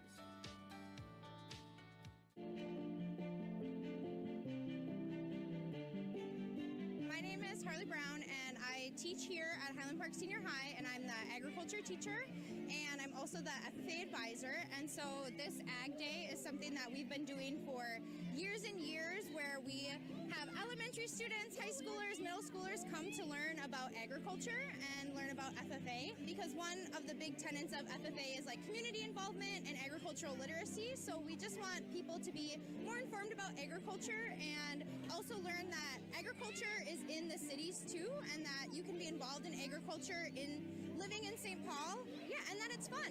So it's a really fun day, and we really enjoy hosting Well, it. Ag Day is a big event where a lot of students come and they just really learn about agriculture. Since this is an urban area, a lot of people don't know a lot of things about agriculture, so it's a good event where we can educate people on certain parts of the agriculture world that a lot of people really don't know about. I kind of got involved in agriculture, and I'm here for Ag Day. And here at Highland, we have a lot of fun with all these animals. We are planning this event in hopes of engaging students in agriculture, especially around in this urban area. And I thought this would be a great opportunity to have some outreach in the community and get to know younger students and teach students at my school about something I'm passionate about. Agriculture is a big part of my life. Both my parents work at the farm, so I've been really into that as my roots go back to that. So I've been joining Ag Day and other events like this as to allow myself to explore more things about agriculture and really teach youth like this more about some of the food processing systems that we have here around the world for agriculture.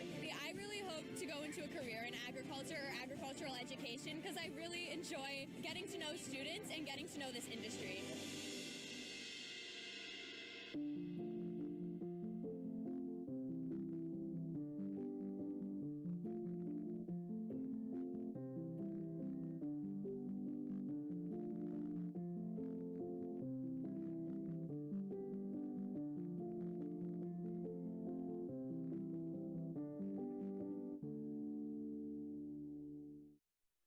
What made you want to join FFA? People around me were always talking about how fun and memorable it was and how it impacted their life in a positive way, so I decided to join. What contests do you participate in? I participate in the Creed and Fish and Wildlife. What activities and events does your chapter put on? We do Ag Day, FFA Week, we have holiday parties, and lots of coffee dates. What are you most excited for in your upcoming FFA year? We have a new president, so I'm very excited to see how she handles things, and this will be my second year, so I have been able to dip my toes in things, and so this year I feel like I won't be as nervous and I'll be able to just go for things. What is your favorite part of FFA? My favorite part of FFA is getting to learn things and meet people and just have fun memories to look back at. How has FFA impacted your life? FFA has taught me many life lessons and made me step out of my box and prepare me for things in my future. Are there any other activities in FFA that you would like to participate in? Not at the moment, but if something that interests me were to pop up, I would definitely leap for it. Is there anything you would like to say to someone who is thinking about joining FFA? Definitely join, even if you're a little scared because you don't have any experience. There's so many things that you don't need experience for. It's super fun and you create lots of memories, and it is definitely one of the best things from school to look back at. I participate in the Meats Evaluation CDE. For this contest, I identified different cuts of meat, its species, and its cookery method. I judged different cuts of meat by its quality and cutability. I also participate in the Creed Speaking LDE. With Creed Speaking, I recite the FFA Creed and I am asked questions about the Creed in agriculture. I'm judged on how well I have the Creed memorized, my presentation of the Creed, and how well I answer the questions. This is my second year in FFA. I'm currently serving as my FFA chapter secretary. As a secretary, my duties are to keep accurate record of all meetings, prepare an agenda for all meetings, and keep all committee reports, and keep all the program of activities up to date. My mom, dad, sister, and grandpa were all FFA members, which has inspired me to be an FFA member. From being a chapter officer to competing at state level, from attending the national convention to participating at region leadership camps, FFA has given me many opportunities. I have learned how to become a leader and grew more passionate for agriculture. Thank you for listening about my journey through FFA. I am excited to see where my journey through FFA will take me. Thank you so much for listening to all Region 4 has to offer. We appreciate your support and hope that you consider giving to Region 4 through the Minnesota FFA Foundation Telethon. Wow. Now we are back with some special guests. I'm super excited to have Julie Tesh here, and then Ashley, I'm going to come to you in a few minutes. Now, Julie, I know you because we have served on the FFA Minnesota Board Foundation together. We also work in another organization, but I would love for you to talk about what the foundation does. Gosh, I don't think we have enough time to go through all of that, but what the foundation does is basically support all of the activities that go on for our students. And so that's anything from awards to scholarships to work here at the state fair. Programming. We work with our teachers, trying to get them curriculum and training as well. And so if there's a need, we try to find a way to fund it. Now, what led to your involvement with the foundation? I have a very unique story, and I was not an FFA member growing up, but somehow I found myself as the National FFA Alumni Director several years ago because my work with FFA and agricultural education led me to that. I didn't have that opportunity, so I was really excited to get involved in FFA through volunteering, and one thing led to another, and here we are. Bingo, it's bango. fantastic. Yeah, right. it's wonderful. So when you think about your involvement with FFA, whether it's through the Alumni Association, through your leadership on the board, what would you tell somebody when they're thinking about giving? I can honestly tell you, we know exactly where every dollar goes. I know that some organizations, it's hard to know how much of your dollar is going to go into the program. And I can tell you, we take a very good look at that. And I don't have the number on the top of my head, but your dollars directly go to those scholarships and to those teachers and those students. And so you can be guaranteed of that. Right. I mean, I know that we are here at the Great Minnesota Get Together, the state fair, but I would say that 90% of our staff helping us put this telethon tonight is volunteers. Yes, absolutely. And we only have 2 staff. Right. And they do the work of about 10. They do the work of about 20 in my humble they do. opinion. I agree. They work tirelessly for the organization, so I'm so appreciative of their leadership. So would you hand your microphone over to Ashley? Oh, Ashley already had a microphone, so I guess you can keep your... I don't want you to double fist it with the mics, Ashley. Sorry about that. Ashley, I'm going to trade with you, Julie. You are on staff with the FFA Minnesota, not the foundation, but the organization. Can you tell us a little bit about yourself and the work that you do? Definitely. So I'm Ashley Croson. I'm the Minnesota FFA Leadership Development I work a lot with the state officers and all of the leadership programming that happens throughout the year. Yep. So what is some of that leadership development? Like we've heard about the state conference, we've heard about Apex, we've heard about WLC. Give us a little overview of all of the leadership opportunities that our members and the students have an opportunity to participate in throughout the school year. Throughout the school year, there's a lot of different opportunities, a lot of regional conferences. We have an H2O conference, which is kind of a regional leadership conference for members to go to. We offer Apex, like you mentioned, in February, along with Day at the Capitol. And in the summer is a lot of our programming is when that's happening. We have Green Hand Camp and Chapter Leaders Camp, where we go up to Hackensack, Minnesota, and we have 100 FFA members between the camps, learning about leadership, being a Green Hand, an incoming FFA member, and being a leader in their chapter as well. And then there's the state competition. I mean, the state conference also. The state convention is a huge thing. That's the state officers' kind of final performance for the year. We award all of our members their hard work throughout the year, whether it was a career development event, leadership development event, their proficiency awards, and the state officers present all of that in April. Now, you really get to see these leaders and students develop their leadership skills through all of this fantastic program.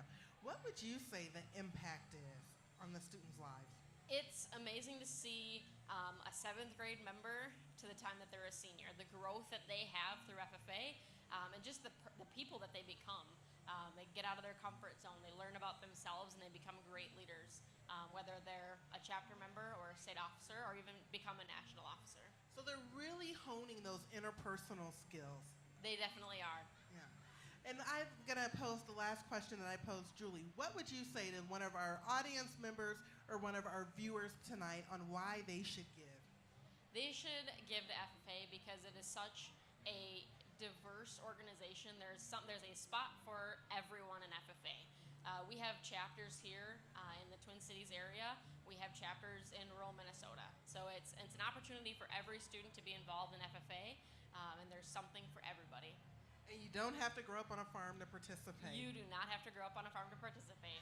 Thank you so much. Thank you. think Val has some special guests coming to the stage in their traditional uniforms. You know, I got to tell you this. We have this blue jacket program, and that is one of the things that I'm so upset that I did not participate in FFA, is because the pride that the students have when they wear their formal uniform, that the alumni have, the memories, their story. I tell you, I scour through thrift stores and Goodwill on the hunt for my very own blue jacket.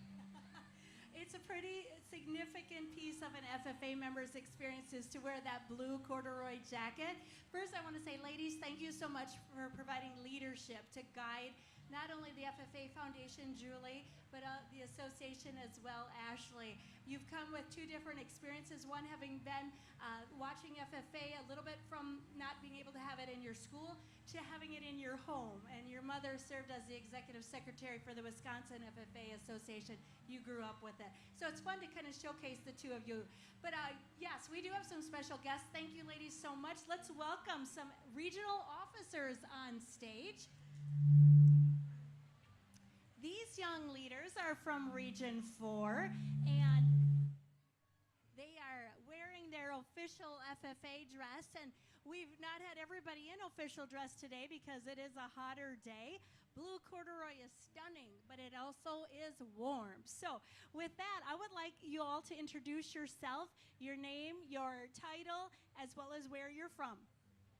My name is Brianna Toney. I am the Region 4 president, and I am originally from the Ogilvie FFA chapter. Perfect. My name is Adriana Koss from the Mlaca FFA chapter, and I'm serving as the Region 4 officer at large. I'm Peter Skiba. I'm from the Princeton FFA chapter, and I'm serving as the Region 4 treasurer. Perfect. Well, now we know a little bit about you, but now let's dig in a little deeper. I'm going to ask you to share why you joined the FFA and what's been one of the most rewarding things you've done while a member of the FFA. All right, so mine is pretty standard. My mom made me. Okay. And I kind of found my home in FFA, so that's why I decided to stay. My most rewarding thing within FFA is probably getting my state degree. So Well, before we pass it on, let's talk a little bit about that state degree. I see it displayed beautifully on your chain there. What was your supervised ag experience program, which is kind of a long FFA specific name for experiential learning? What was your project that helped you earn that very coveted term? So my SAE is on my horses and my family's registered Suffolk sheep. Wonderful. And then was that at this most recent state convention that you got your state degree? Yes, it was. Perfect. Well, you were joined by over 300 other FFA members, but that's a small percentage of our membership. It's a very prestigious award, and congratulations. Thank you. All right, let's hear. Mine is very similar to Brianna's. I kind of just walked into an ag class that I didn't really want to be in to begin with, and my teacher just told me that I should just be an FFA, and I agreed. And I just really agreed with what we did and the people that were in it. And my most fun thing that I've experienced is being on stage for my SAE this past year. And what was your SAE or Supervised Ag Experience program? I work at my parents' pet treat business, and I process all the animals because it's a protein-based, freeze-dried pet treat business, and I process all the animals for consumption for dogs. Wonderful. So we might dig into that a little bit more, but it sounds very interesting. Peter, go ahead. And I'm Peter, and so what got me into FFA is growing up on as a fourth-generation dairy farmer. I had that background of family who was in FFA, and so I was going to a school where they did not have FFA, and I wanted to know what the egg program was about. And once I joined, I was like, whoa, this is a really fun program, and I learned so much from it. And I'm actually using my SAE for my schooling this coming year. I'm going to school in Ridgewater and Wilmer for dairy management, and I did a dairy placement SAE. Wonderful. Well, that sounds great, and I think I heard a couple of themes there. The influence of parents and the influence of FFA advisors and teachers. Why don't you give a shout out to some of those special people? Your parents are? My parents are Kevin and Stacy Toney, and my advisor is Laura Christ. Perfect. My parents are Amanda and Lawrence Koss, and my advisors are Leanne Piechik and Doug Olson. Nice. My parents are Patrick and Jennifer Skiba, and my advisors are Kristen Duden and Jessica Lupkes. Perfect. So we've heard a little bit about your past experience in the FFA. Do you have some goals that you are going to work toward here in the next months or years? All right. So mine that I've been already working on is to receive my American degree. That is my next big goal that I have with an FFA. Perfect. And what do you got to do to earn that? Not the details necessarily, but what do you got to do? You have to reach a certain amount of community service hours, and you have to have a certain amount of money invested into your project or made a certain amount of money, and then keeping track of all your records and stuff throughout all your SAEs. So it sounds like you've got to be a good record keeper. You have to do a good job of kind of plotting your course and then just really filling out the application. And you would be in a very small group of FFA members who get their American degree, but very exciting, and that's something, definitely a great goal to have. All right, let's hear it. Mine is very similar to Brianna's, but instead of the American degree, it is the state degree and eventually the American degree in a couple years. Perfect. Peter, what do you got in store for yourself? I have two personal goals right now, and my first personal goal is I would like to earn my American degree when I can get it, which would be in a year or two from now. And then my second goal, it's going to be a continuous goal, is I like to build connections through the region, through the state, and I also like to build connections with new members and existing members and keep building those connections as long as keeping the old connections. Well, that was like the most perfect segue to the next question I was going to ask you. Well done, Peter. And that is, you're serving as regional officers. What is in store for those members of your region because of your team's vision for them? Anybody can take it. Right now, we are in the process of planning our fall leadership or Green Hand Day, which is just a day that people can explore FFA for grades 7 through 9, and we're just getting to know them, and they're getting to know us as region officers and getting to know FFA. What else is in store? You got a few more months before you would I assume you took office in the spring. Yep. And well, let's talk a little bit about that process. How were you elected to these offices? I guess I'll go with that one. So you had to fill out an application that was sent to all of our region advisor or all of our advisors within the region, and then you had your interviews during our region proficiency and state degree application interviews as well. Perfect. So you had a goal. You got on that team. You've worked together. You attended a conference called Power, if I'm not mistaken. Can you tell our audience here at the Minnesota State Fair, as well as those watching us on YouTube, what did you do at Power, which, by the way, has been around for a while, and it stands for Providing Officers with Essential Resources. A little side note, my husband and I were active FFA advisors helping out and helped create that conference 20-plus years ago.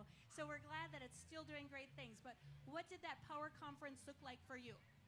All right, so the purpose of the Power Conference is to prepare all of us region officers for the upcoming year of service. So it helps develop our facilitation skills, gives us some ideas to use within our regions, and prepares us for the upcoming year.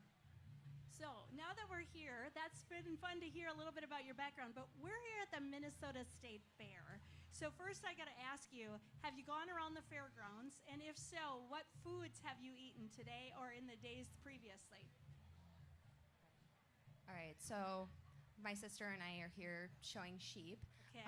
We've wandered around a little bit, not too much, but our favorite thing is the Sweet Martha's cookies. I also have tasted those today. They are great, so I'm glad you got to experience that as well. Favorite food? I agree with Brianna with that one. That's a good sweet treat to take home. But you also have got to try the Korean corn dogs that are new this year. They're so good. They're half cheese, half corn dog, and there's like a one with potato in it. It's so good. Where's that located? As I think about the last part of my day here, I might have to go visit. It was by the big Martha, or Sweet Martha stand. Okay, perfect. Peter, what did you have so far? So my favorite food around the fair is the ice cream at the dairy building, and even though I haven't visited it yet, but I've been there years past, and that's my all-time favorite of the fair. And then, but I like the all-you-can-drink milk from the Dairy Association, Poteen across the street, and some other food vendors around the fair.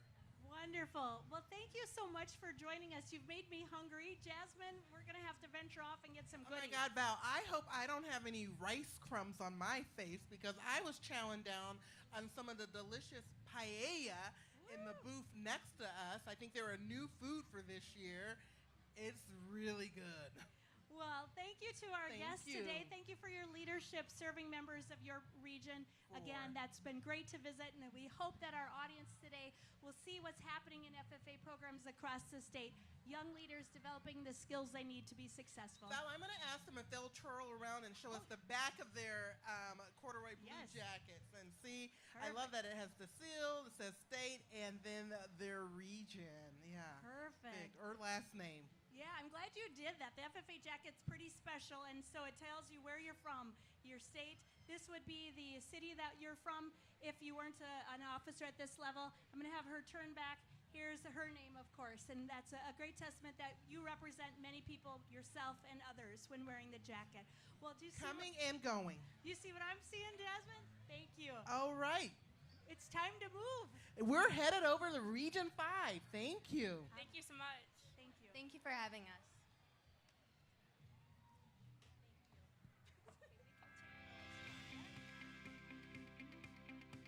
Hey everyone, I'm Jessica Turning, currently serving as your Region 5 25 president. Throughout this segment, we'll hear messages from our FFA members, alumni members, as well as supporters. Region 5 has a lot to offer with our 25 chapters. I'm very excited to share with you a small portion of what makes our region so great throughout this segment. I hope you enjoy. Today, I'm going to share one of my favorite parts about being an FFA. I live on a small hobby farm just outside of Litchfield with a flock of about 20 baby doll Southdown sheep and a couple of market lambs. FFA has given me the opportunity to expand my knowledge of sheep through my SAE project, which is sheep production. A few things I've gotten to learn through this project are how to take care of my sheep, how to manage my finances, and how to share my experience with others. Next, I'll show a close-up of one of my sheep and share one of my favorite things about raising sheep. One of my favorite things to do through FFA is show my sheep. This is my 9th year showing sheep and my 3rd year showing through FFA. This is my sheep Lynx. She's a baby doll Southdown, born in March of this year. I got to show her in the Meeker County Fair last week, and we'll show her again at the State Fair in just a few more weeks. Make sure to visit us in the swine barn at the fair, and catch us in the breeding show on Sunday, September 1st. What activities are you involved in outside of FFA? Yeah, so if I'm not here in the egg room, I'm going to be in the gym playing volleyball. I am the senior captain this year, and then if I'm not in the gym or the egg room, I work at an assisted living here in New London as a CNA. Nice. What made you want to join FFA? Yeah, so I wanted to join FFA because it's a family thing. My parents did it, my brother did it, my sister did it. And when I was a 7th grader, my sister was a senior, and she really brought me to the meeting. She was a senior officer, and she was like, hey, come on, you're coming. So I came to the meeting, and I found my people, and I kept coming back. Yeah, so after that initial first meeting, what exactly was it that made you want to stay in FFA? Yeah, so like I said, I found my people here. I mean, there's no other people in the school, in the building, that are like the people here in FFA. And it's just such a rewarding activity, and it's something that I haven't been able to do before. And yeah, it's been so much learning, and it's truly just rewarding, and I love it. Yeah, I'm so glad you were able to find your place in FFA. So what events in FFA are you involved in? Yeah, so I am in the milk quality CDE here. We taste milk, we try to find defects in them, and we try cheeses, figure out the fat minimum and the fat moisture, and just all sorts of stuff. And then we like to do, I guess I don't know if I should say but we have 3 exams that we do with it. So, you said earlier you were a chapter officer. Yeah. What are some events that your chapter holds throughout the year? Yeah, so here in New London, we take chapter events super seriously. I'm kidding. Probably our most famous one is during FFA week, we have a pancake breakfast, and we feed all the staff in our building. And then on that Friday, we have a petting zoo in our shop. Yeah, we have animals in our workshop. But another really, really famous one that we do is our annual Veterans Day breakfast. And we invite veterans from all over, even all over the world. We had someone from Germany come. And we feed them breakfast. We make some really good pancakes and sausages, here in New London. Us FFAers make the best. But yeah, so that's definitely the most rewarding event we do, and that's annual, and that's something that our chapters work really, really hard to put together. And we continue to do that and continue to make better changes to it. And yeah, I don't know, that's just really the most rewarding event I think we do. Yeah, I think that's such a great way to give back to those community members, especially the veterans. Yeah, for sure. So what would you say FFA has done for you? Oh geez, I don't even know how I'm gonna sum this up. FFA has completely broke me out of my shell. I couldn't be more grateful for it. I have learned how to talk in front of people without breaking a sweat. I've learned to be a leader without feeling like I'm being bossy. It's just, I can't even put into words how much I've learned from FFA. And I will always remember all the memories and all the people I've met through it, and I'll be taking my life skills I've learned from FFA everywhere I go, especially when I'm going into the real world next year as a high school graduate. So it's going to be super, super fun to be able to talk and meet new people, you know what I mean? Yeah, for sure. Well, thank you so much for being here with me today. Thank you for having me. And I'm glad we got to hear a little bit more about your FFA story. Yes.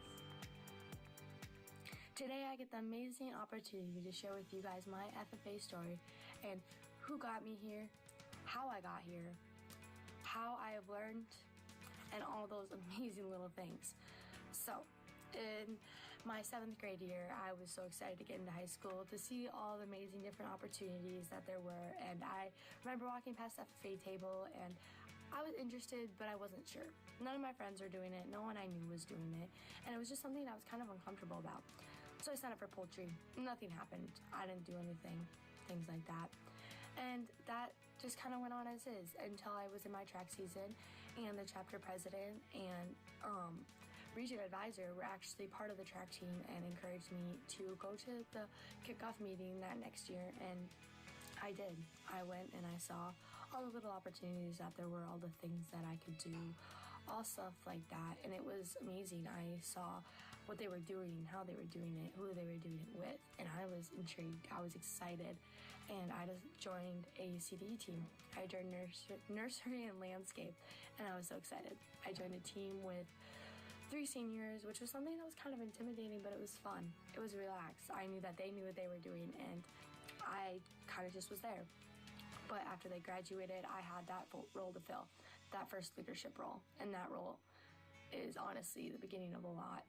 That 5-minute conversation led me to that first leadership role, which led me to encouraging myself to run for chapter office, where my first year got chapter sentinel, and I'm like, oh my gosh, this is so fun.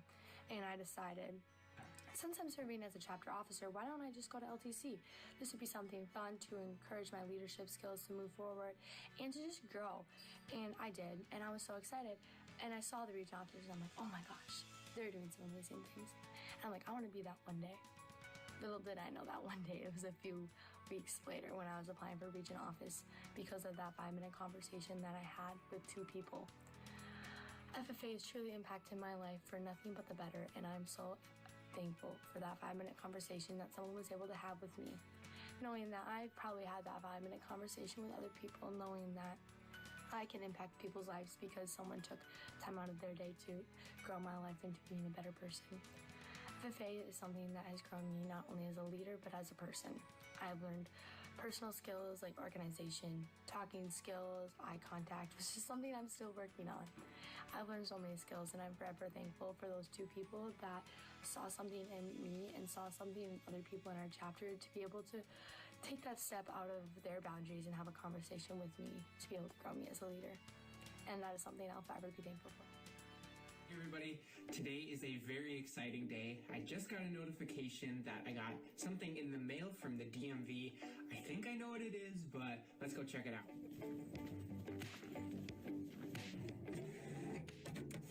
Just as I thought, my new agricultural license plate. Now, I have been wanting to get my hands on one of these license plates for a while now, and my registration was just about to expire, so when I went to go renew my tabs, I had the option of getting a new plate. It was super easy, and you can even customize it if you want. Now, the really cool thing about this license plate is that it was actually designed by 4-H and FFA members from across the state of Minnesota. Here we have the rising sun representing the president in FFA. We have hands giving to service, a representation of 4-H. We also have different size hands representing mentorship in both of our organizations, as well as different shades of skin to show that agriculture is for everyone. In the middle, we have the basil plant because basil can be grown anywhere from a rural town to the biggest of cities. And then at the bottom, we have supporting agriculture for all because that's exactly what this license plate does. And I'm really excited to finally be able to put it on my car and show my support. These license plates are now available at DMVs across the state of Minnesota, and we want you to show your plates and why you support agriculture. I show my plate because I believe that everybody should have the opportunity to be involved in agriculture, no matter their background. Now let's see why you show your plate. Tom Peterson, Minnesota Department of Agriculture Commissioner, and I'm proud to support FFA and Minnesota 4-H by having a license plate. It's easy to have and get, and I hope everybody does. And if you live on a dirt road, make sure you brush it off. My name is Natasha, and these plates back here should be on everybody's vehicle in Minnesota that supports youth development and agriculture, whether that's 4-H or FFA. go on in and get your plates and support all the future of agriculture in Minnesota. Through this plate, I support our passionate and dedicated youth in 4-H and FFA who are dedicated to feeding our communities and the world. Hi, have you gotten your agricultural license plate? I have. Join me and thousands of Minnesotans who have purchased the new agricultural license plate. Not only are we celebrating agriculture, but it's an investment in youth involved in the FFA and 4-H. Get yours today.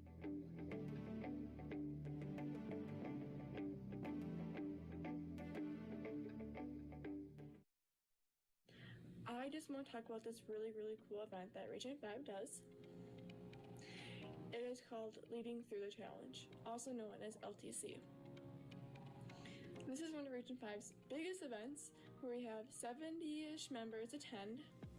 It is a 3-day, 2-night event where kids get to learn about leadership. In past years, we have taught the members how to write resumes, after-school plans, and what that can look like. How to advocate for yourself and others, and how to write emails, and so much more. One of our main goals is to leave members feeling like they learned a lot of stuff and that they will use. We want to help the members make new connections by meeting new people. We do this by doing minute-to-minute games where we get to pair members up and have them run around the building to work and find out how to work as a team. We do this fun little dance at the night where the kids get to learn how to do line dances together and just talk. And we also do free time where the members get to do different activities that we plan out for them, and they get to talk to new people that they didn't talk to before. And we also do small groups. That is something that Region 5 really advocated for this year at Leading the Challenge. In our small groups, we get to connect with one another and have the members connect with each other. We talk about each session and what they learned. And we always include a service project. Last year's service project, we painted little flower pots to give to someone in their community. The members really seem to enjoy this. It is always so fun to see our members make connections with us and each other, and to see the learning that they get to bring back to their own chapters. Thank you for taking the time to tune in to Region 5 segment of the Minnesota FFA Telethon. Your support is greatly appreciated, and with the support, our region continues to host events to grow the leaders of the next generation. Once again, thank you very much for taking the time to tune in to Region 5 segment of the Minnesota FFA Telethon.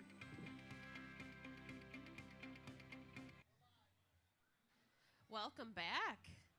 Thanks for being here with us today. I have a special guest with me today. Cole, why don't you introduce yourself, and then I'll explain a little bit about what we're gonna share. Alrighty, so hi everybody. My name is Cole Sundin. I'm from the Rockford FFA chapter, and I'm currently serving this year as a state treasurer. Welcome. We're glad to have you here. Thank you. I'm Amanda Summers. I'm the Minnesota FFA Foundation Program Coordinator, and we're thrilled to be live from the Minnesota FFA Foundation Telethon this evening. And we're going to talk about one of my favorite programs and very near and dear to my heart, the Blue Jackets Bright Futures program.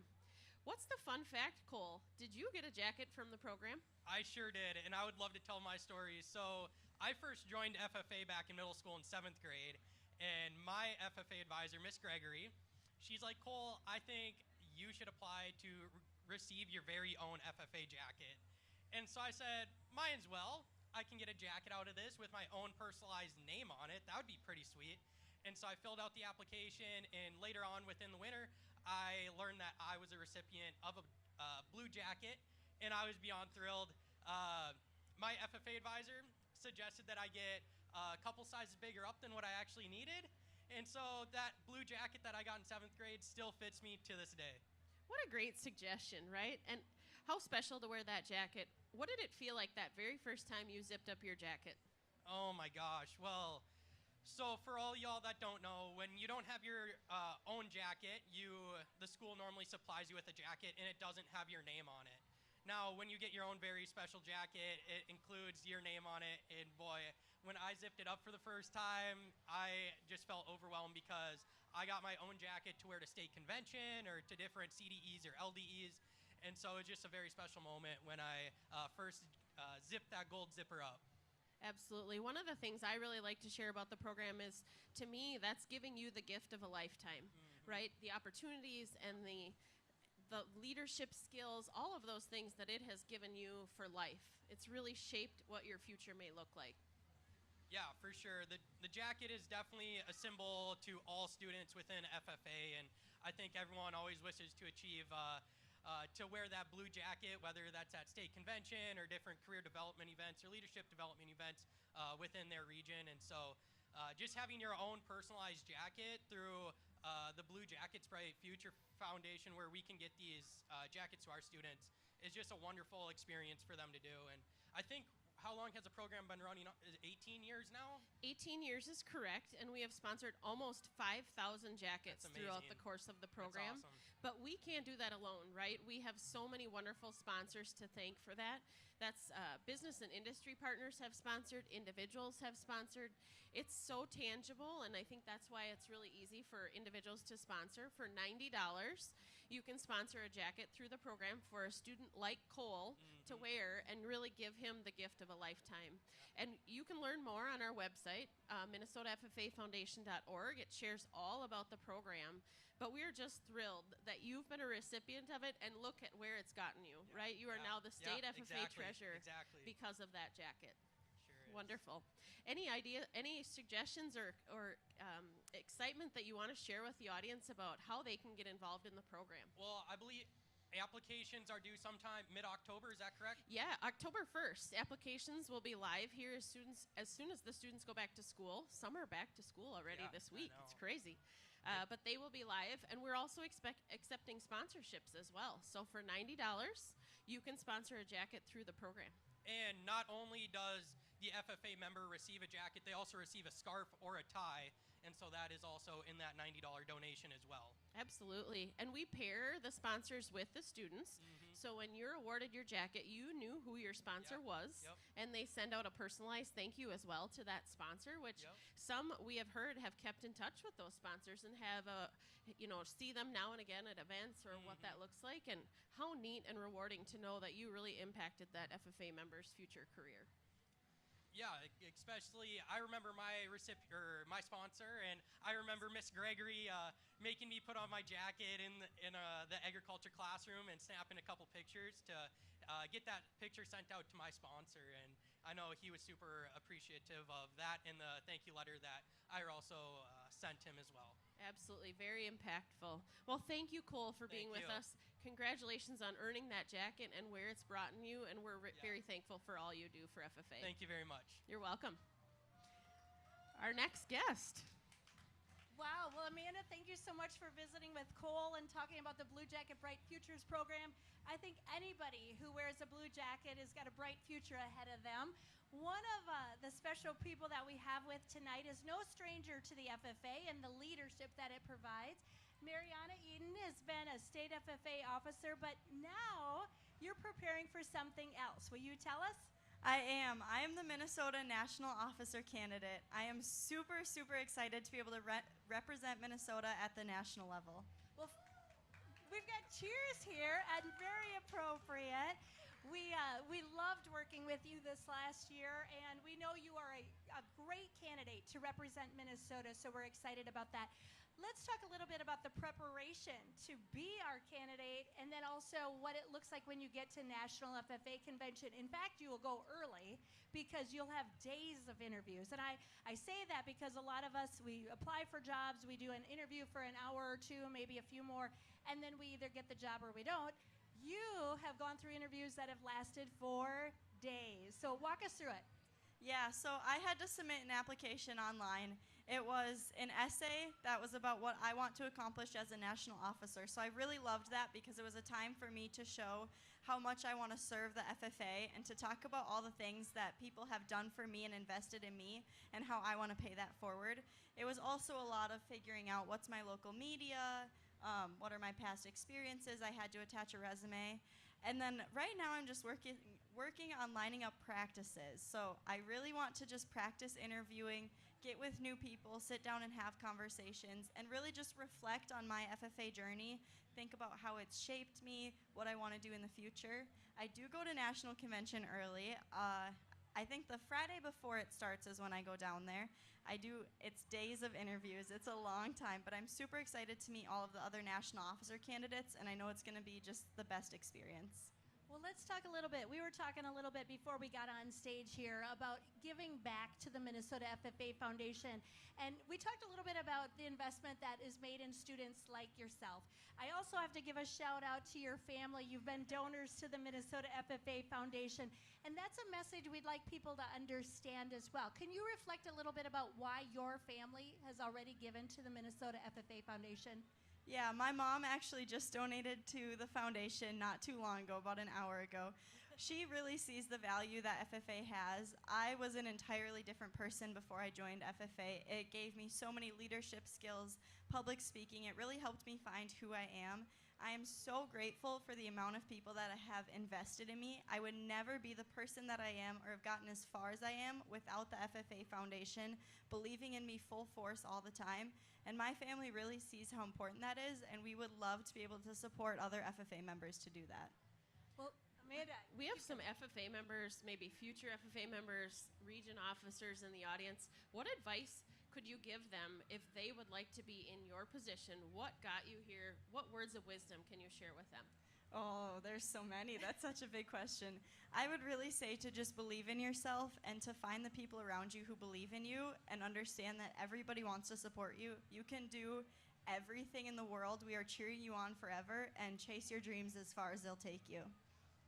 Well, that sounds like a great candidate speech or a great way to wrap up a national officer interview. Thank you so much. Yes, thank you for having me. Thank you. We'll all be watching, cheering for you. Either way, we know that you're a great representative of all that goes on here in Minnesota. And we're here to help you any way we can. Now Thank go you make so us much. proud. Thank you. I will. Thank you. Wow, we keep moving through this telethon. Oh my goodness, I'm almost in tears right there because I see our future and I see how passionate, how poised, and how committed they are. And I am just overwhelmed with the feeling of being proud. Well, this is a telethon, and Amanda and I are the two staff that work for the FFA Foundation. However, Jasmine represents all those who care deeply, as we do, about providing funds. And this is a telethon. So what's that about, Jasmine? You know what? We are raising money for the Minnesota FFA Foundation, and we want to encourage people to give, and they can give online at www.mnffafoundation.com, or they can text and give. They can text MNFFA to 71777. Again, MNFFA to 71777. I know we were sitting in the audience. I was sitting out there with my husband, and he had the opportunity of helping me a couple years ago read applications for those Blue Jacket scholarships. And he said, oh my goodness, we got to support this program every year. So we just gave a gift to support a fellow student in their quest to earn their own Blue Jacket with their name on it. Wonderful. Thank you for your support. It's very easy to do, right? It's super Can you share easy. that with our viewers, how easy it is It to is so donate? easy. All you got to do is text MNFFA to 71777. And you know what you could do too? If you wanted to, you could give a one-time gift, or you could set up a monthly gift or an annual gift. So it's easy. You don't even have to think about it. You know what else you can do? You can Venmo us. Oh, you certainly can. And I'm a perfect example. It's better to do it when you don't have to think about it all the time. So our family, our monthly donors, it automatically is pulled and given to support FFA programs that are near and dear to our heart. We have seen it personally. We've seen it through our kids. It's a great investment, and we appreciate people doing it. Also, that whole monthly option. Boy, isn't that nice to just have it out of sight, out of mind. Out of sight, out of mind. And one other thing, Val, on that monthly option, there's no gift too big or too small to make a big difference. And on top of that, if you are going to the FFA Minnesota Foundation website, you could do some shopping. Oh my gosh. Well, we're already outfitted like this, and Amanda's going to be joining us in a little bit. But this is our Support Minnesota Agriculture attire, and it is available, and with proceeds, 20% coming back to support these valuable programs. We're wearing a couple of these beautiful shirts and items, but there are more. Just check it out. And let me just tell you, I know I've been pushing that you don't have to be a farmer to be a member of FFA. But one thing I know about farmers and their shirts, they love a shirt with a pocket. And these shirts have pockets for both the ladies and the fellas. You see that round of applause? I don't know what it is, but farmers love a shirt with a pocket. Right? Do you know how many options there are, though, besides shirts? Oh, my God. I do know because I've done a lot of shopping on this website. I've given gifts, not only birthday gifts, but thank you gifts. They're coffee mugs.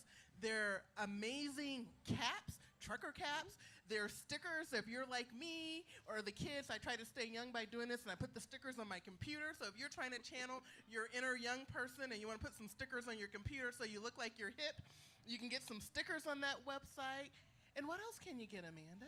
Oh, we have so many things. Mugs, hats, stickers, Yeah. all the things you've mentioned. Yeah, We leather have And I would say the mugs are really cool because not only do they have great designs on them, but some of them even have like a little message on the bottom. They So when do. you're sitting on a Zoom, you take a cup and you send a subliminal message. You know what it says? Thank a farmer. It says thank a when farmer. you're drinking, on the bottom of those mugs says thank a farmer. You know, we're just doing you all a favor right now because Christmas isn't that far away, and there's gift giving to be done, and we've just helped solve your problems. Christmas is not that far away. They're the holidays, and I always say you shouldn't show up to somebody's house empty-handed, so you need a hostess gift. My birthday is October 31st. If anyone said, gosh, I really like that Jasmine, I want to send her a gift, go on to that website and pick out something for me. But did you know that with every purchase, 20% comes back to support these FFA members in the audience? So for me, you can Christmas shop and support FFA members at the very same time. And I love this is what your shirt says. It says support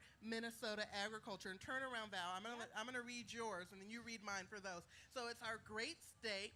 There is a combine. There is corn out there because we know how big corn is, and there are some poultry because we are big in Turkey. I don't think people realize how big we are in Turkey. And it says support Minnesota agriculture. So you're getting a lot on that. And then if you look at the back of mine. Yeah, look at this. We've got a beautiful soybean plant, a combine, a field turkey, and again, ensuring Minnesotans' agricultural future. So lots of great options. Thank you, Jasmine.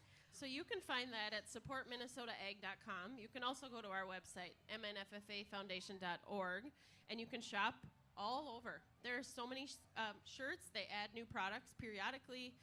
We had a patriotic shirt here just recently. So check it out and keep checking it out because the inventory does change. Come back frequently is what I'm hearing you say, right? Well done. Well, as we get a little closer to switching to a new region, I definitely want to give a shout out to our Blue Ribbon sponsors. We are so grateful for these sponsors who have invested in our programs and are at the Blue Ribbon category. They include Ag Country Farm Credit Services, Ag Partners, Land O'Lakes, CoBank, RD Outfit Farms, and the Minnesota State Southern Agriculture Center for Excellence. Thank you so much for being a Blue Ribbon sponsor. Well, and this is also a great time to talk a little bit about, we still have a little room to go on our Matching Funds Challenge. And so if you haven't gotten your donation in yet, individuals, get that in now because we want to hit that $2,500 mark. Those sponsors include Gone Again Travel. They'll help hook you up with the vacation of your dreams. It's really hot today, Val, and I think because it's so hot, this is probably the perfect time to book your winter vacation when it's not this hot in January and February. So you might want to call our friends up at Gone Again Travel. That sounds like a great advice. Also, we want to give a shout out to Minnesota Farmers Union, Precise Solutions, Minnesota Agri-Growth Council, and they believe wholeheartedly in this foundation and what we're able to do, and that's the members of the Minnesota FFA Foundation Board of Trustees. Thank you so much for hanging in there. Val, where are we headed to next? We are going to head on out to Region 6. All right, join us as we take a look at our students and teachers at Region 6.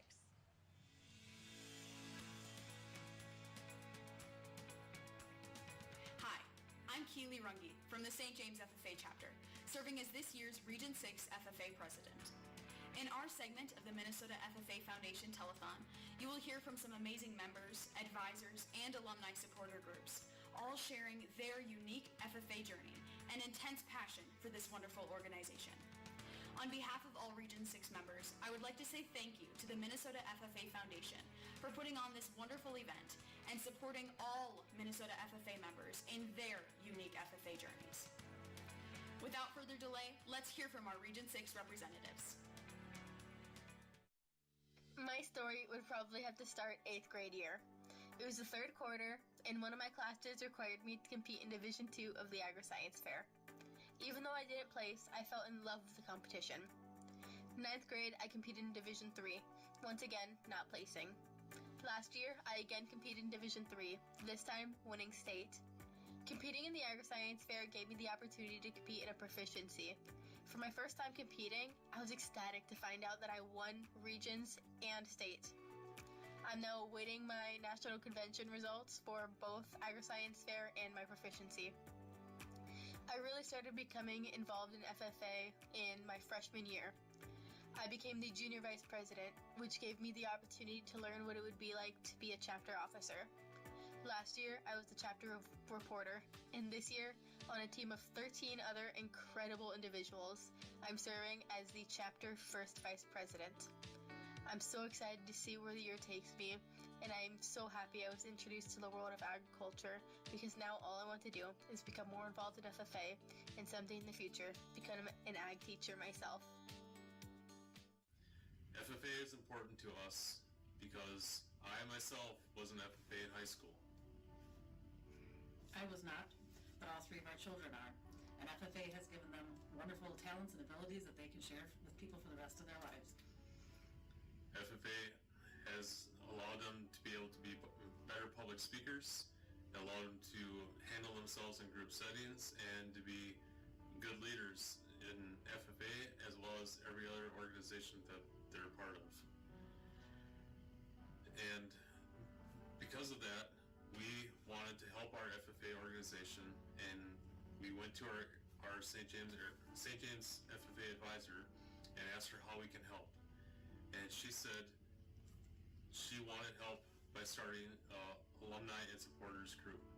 So Samantha and I helped start with a group of other people, the St. James FFA Alumni and Supporters group. Throughout the year, we help out with different events that the FFA students put on, from pancake breakfast to casino nights to grilling pork chops for tailgating at a football game for fundraising. We help out with CDEs and LDAs wherever needed. The main function of our Alumni and Supporters group is that we are the funding arm for the St. James FFA chapter.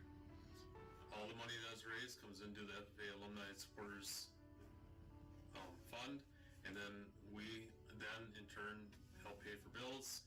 We also use that to send kids to camps throughout the summer, and then also at the end of the school year we give scholarships to the high school seniors.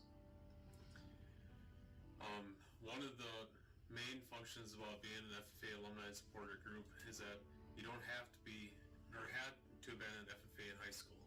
We want anybody who likes ag, who wants to be a part of ag and help kids build their futures and their leadership capabilities to be part of the group.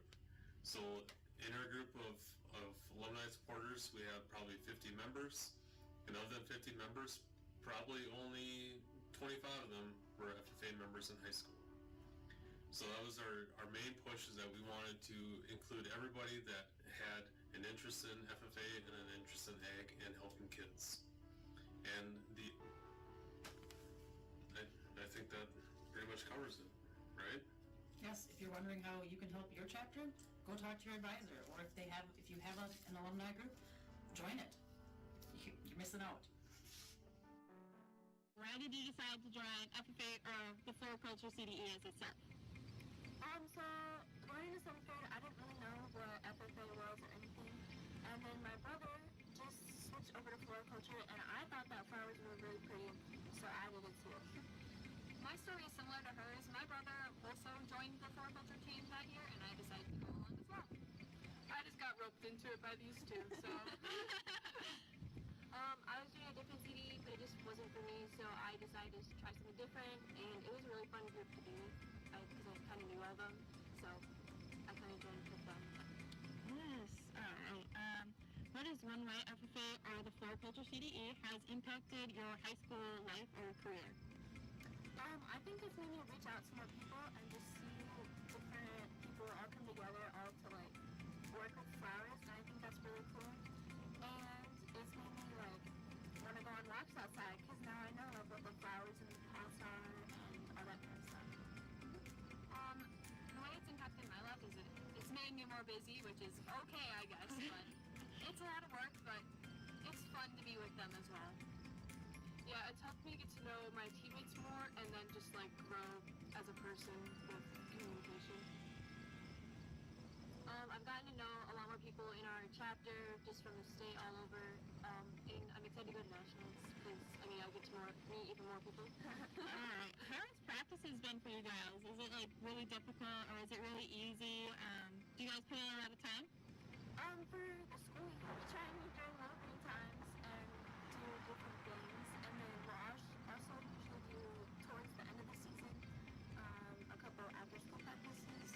But then the summer we've been trying to do like one practice a week-ish, and yeah, I'll cap and explain what we do there. So it's about a 3-hour practice each time, at least that's the average. Sometimes not everybody can be there as we're all very busy. It's very hard to schedule them. But usually it's some tests, some ID. We go over ID a lot as we have new ID in the nationals. Hello, my name is Becky Crook and I am an ag teacher and FFA advisor at the St. James Public School District. I've been working in St. James for the past 6 years and I have thoroughly enjoyed getting to know all of my students and getting to be a part of such a great community like St. James. Last year I was nominated and selected to be the Minnesota New Teacher of the Year for Career and Technical Education. It's really spurred me on and given me encouragement to keep going in this career, to keep working for my kids, keep advocating for my community, and keep advocating for agriculture for our state and across the United States. And so how I'm doing that is I am the Secretary of the Minnesota Ag Ed Association. I'm the Watonwan County Fair Board President, and I'm trying to get FFA and out in our community. I'm trying to advocate for our ag teachers across the state and help and support them. And I'm working hard to be a great teacher in my classroom so that kids can learn about where their food comes from and be more knowledgeable about agriculture for years to come. And hopefully they're also going to be career ready and really great students and civilians after high school. So I wanted to thank ACTE for providing this opportunity for me that I had this last year, but I also want to thank the Minnesota FFA Foundation for putting on this telethon and also supporting ag education and our students across the state of Minnesota. We can't do what we do. We can't be as successful as we are in our chapters without the Minnesota FFA Foundation. So thank you to Val Arsvald and her crew for putting this on, and we hope that you'll be able to give and that you're willing to support the Minnesota FFA. Thank you. I grew up on a farm just outside of Sleepyeye, where I was given the opportunity to be involved in agriculture from a young age. I joined FFA my 7th grade year and became involved right away. I participated in many community events as well as showing cattle at the county fair. As the years went on, I became more involved and more dedicated to the chapter and its growth. My 8th grade year, I became a junior high officer and found myself giving more of my time to FFA. The following year, I became the junior high FFA president and I joined the poultry CDE team. My freshman year was also the year that I began my swine SAE. As freshman year came to an end, I decided to fill out an application for a spot on the chapter officer team the following year.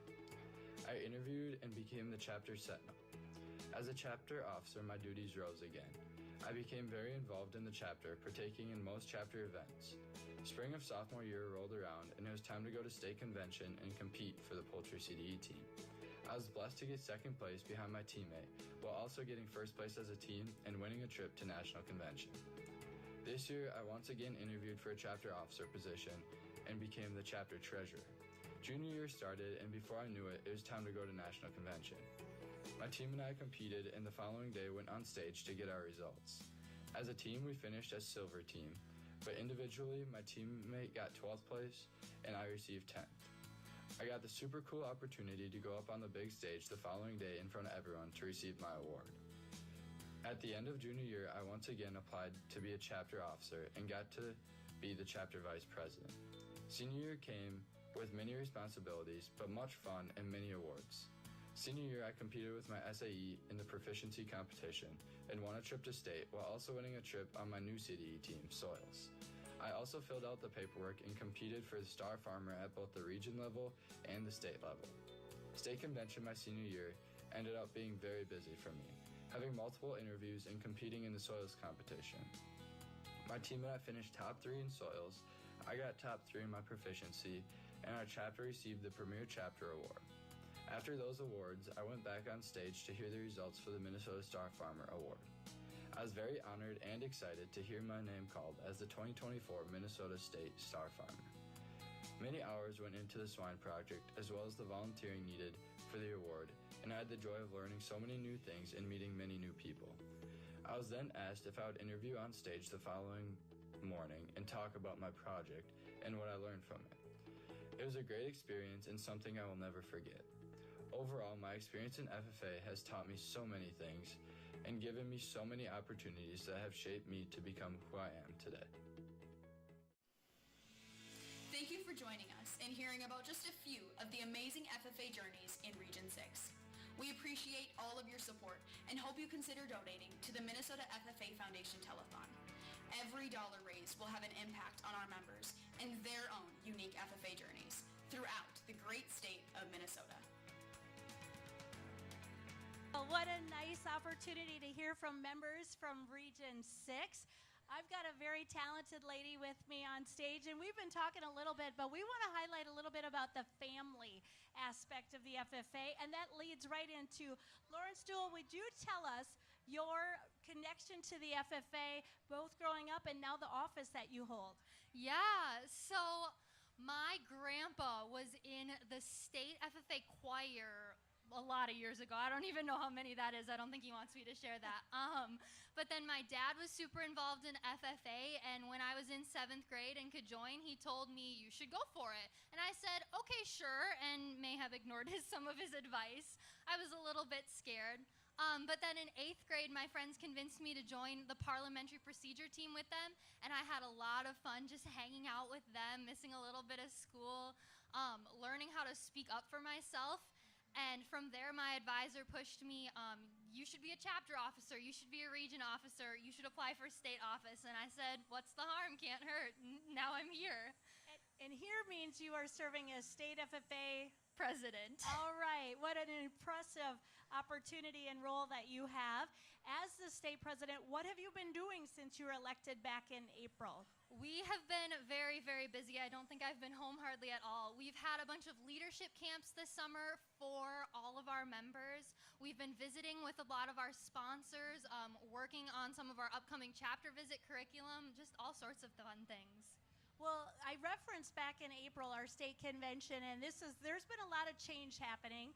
I would love for you to tell our viewers both here at the Minnesota State Fair as well as those following us along on YouTube, what's ahead for Minnesota FFA specifically around our conventions? Yes, so normally our convention is the end of April, and we have all of our state competitions that we've been working for all year and all of our sessions and things like that, but this year's gonna look different.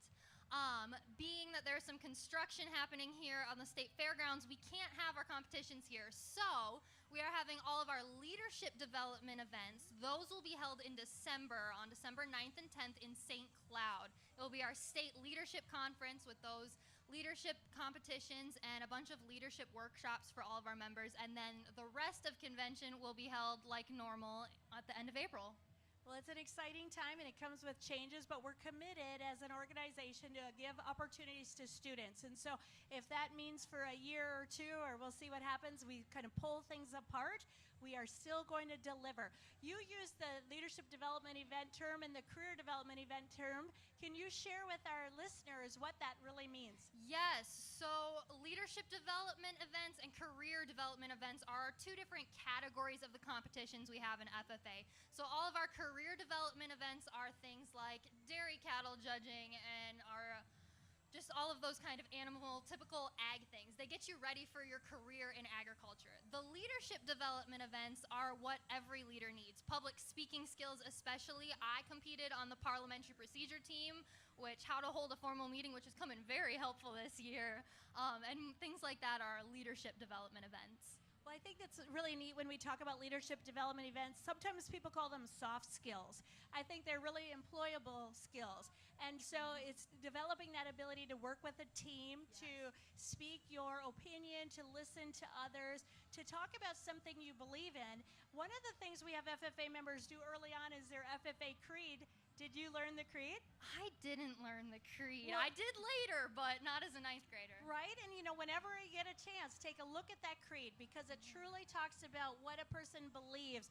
And if all Minnesotans had a chance to think about believing in something bigger than themselves, striving and working toward those goals and objectives, we'd all be served well. Yes, we would. Well, as we kind of wrap up our time here, I got to ask you the question. I know you're coming back to the Minnesota State Fair here in a few days. What will you be doing when the FFA members, over 1,000, come back and compete? What will your role be? A state officer team will be at all of those shows, handing out some of those ribbons, and honestly, just here to hang out and have a good time with them all. I'm really excited to see all of the members that are going to be here, and congratulate them on their hard work, because showing is not easy. So speaking of the Minnesota FFA, here at the Minnesota State Fair, a little bit of trivia for you all. Do you know where Minnesota FFA shows rank as far as size of shows compares to the whole country as a standalone FFA show here at the fair? I don't. What is it? Number 1. We are the largest FFA livestock shows in the country as a standalone show. Down in Texas, they think everything's kind of big and bold, and they are, but they also pair them with other organizations. So we are the largest FFA livestock show. Let's go Minnesota FFA. Right? Well, as we get ready to transition, I can't help but think of the crowd that's here and everything. Have you had your favorite food yet? I just went and got supper. I got cheese curds and chocolate shakes, so. Wow, our friends in the dairy industry absolutely have to love what you just talked about. We're also in eyeshot of what awesome vendor? I see the milk stand, the $3 all-you-can-drink milk. I think I'm headed there with some cookies after this. They have vanilla, or they have white, and they have chocolate milk. So you'll have to help yourself out as well. Well, Lauren, we are so excited about all that you and your fellow officers are doing to support 16,000 students across the state who are in FFA. We often talk about that bigger number of 43,000. Can you share a little bit of why are we starting to shift our mind from serving 16 to 43? So as Minnesota FFA is getting older, we're almost to our 100th anniversary, and our goal is to be 100% affiliate. What that means is every single student in an agriculture classroom will be an FFA member. Right now you can be in the class, but you're not necessarily an FFA member. You have to join outside of that, but soon it'll be the 43,000 ag students will also be our 43,000 FFA members. Well, perfect. Well, we're going to use that as a great segue. We cannot achieve that without the help of a lot of caring individuals. A lot of them are involved right now in the FFA alumni. So with that, Jasmine has a very special guest. Oh my God, we were over there running our mouths off camera. Thank you so much. And you know what? I had to look up that the creed, and I just want to close with one thing. I thought it was so beautiful. I know you know it by heart now, but it says, I believe that American agriculture can and will hold true to the best traditions of our national life, and that I can exert an influence in my home and community which will stand solid for my part in inspiring that task. Yeah. It's a beautiful creed, and it's been around for decades. We're excited that that's really how we live our organization life by. Thank you. All right. All right. So Kara, Sukat, and I were off stage just running our mouths because Kara has 2 positions here at the State Fair. So one, she is the manager of the CHS Miracle of Birth Center. And I have to say that in my household, every time we come to the State Fair, and especially when I'm doing this co-hosting, I always hear that it could have been the Minnesota Corn Growers Miracle of Birth Center, but CHS outbid them. And then you are also the president of the Minnesota FFA Alumni Association. I am, yeah. Okay, so what do you want to talk first, Miracle Birth or Alumni? You know, since we're here, let's talk Miracle of Birth Center. Okay. Yeah. Well, I mean, it is just so fantastic. I told friends, I had some clients in town last week. We were coming to the fair for opening day. How many visitors actually come through this Miracle of Birth Center? You know, we had a TV station ask that question. We're like, you know what? I don't know that we've ever looked the statistics up of that, but we found out from full-time State Fair staff that it's approximately 50%, if not more, of State Fair visitors that come through this barn. It does help that we have the Como Gate right here next to our barn, so people can make that either their first stop or their last stop of the day. And I have been working here. I was a Barney back when it was at where the Care 11 building is now, and it was just a pipe dream that just recently came to life.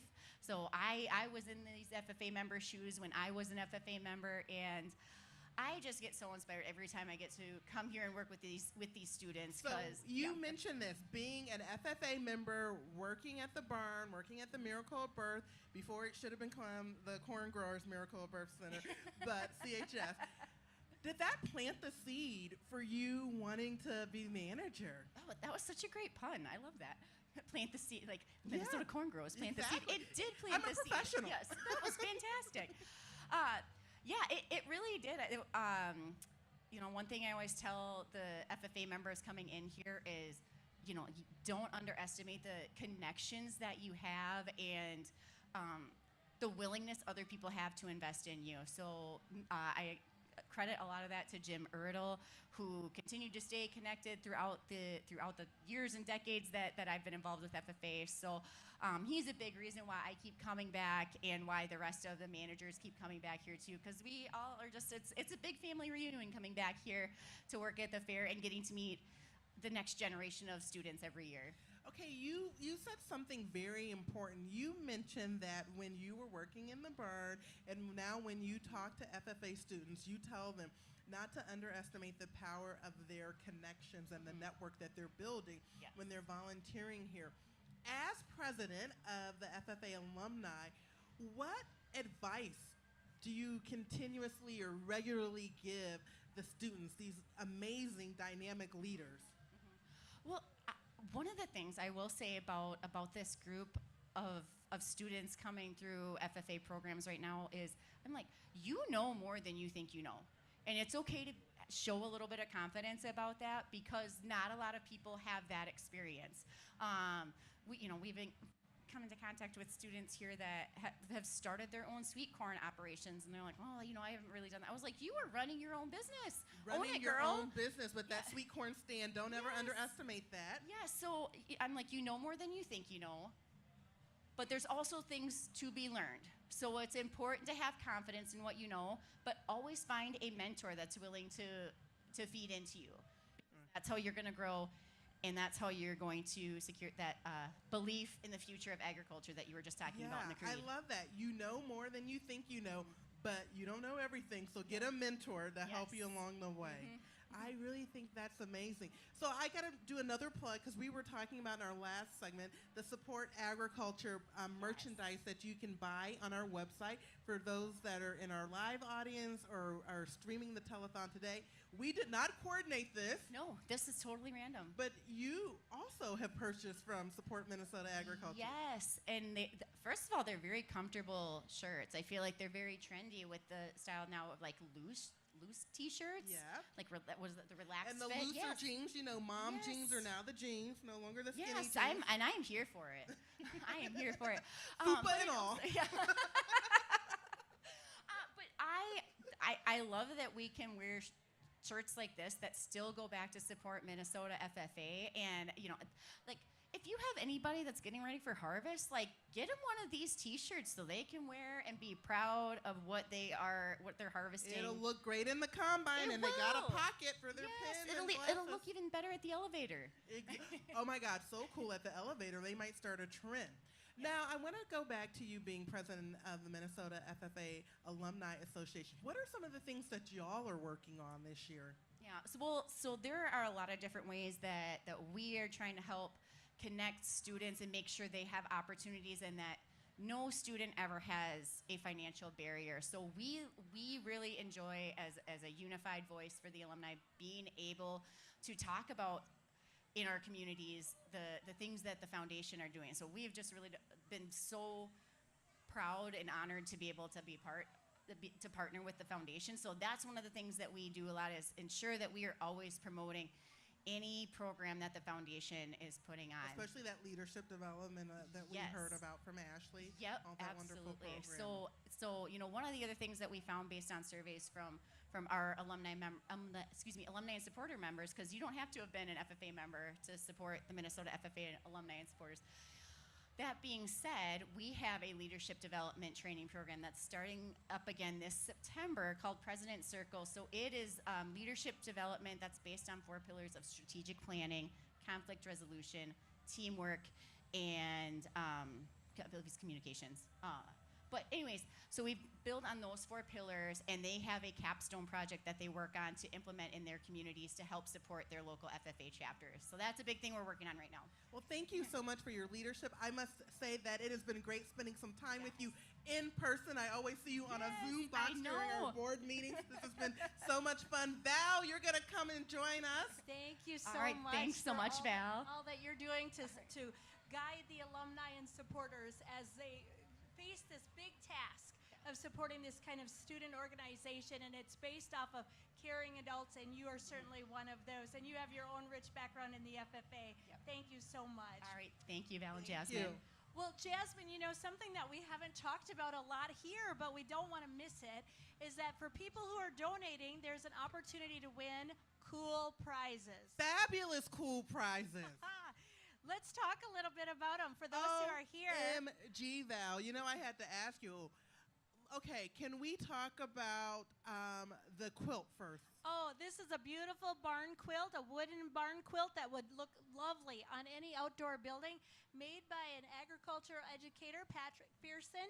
He has created this and donated as a way to say thank you to somebody who gives a contribution through the telethon today. So that is one of the big prizes.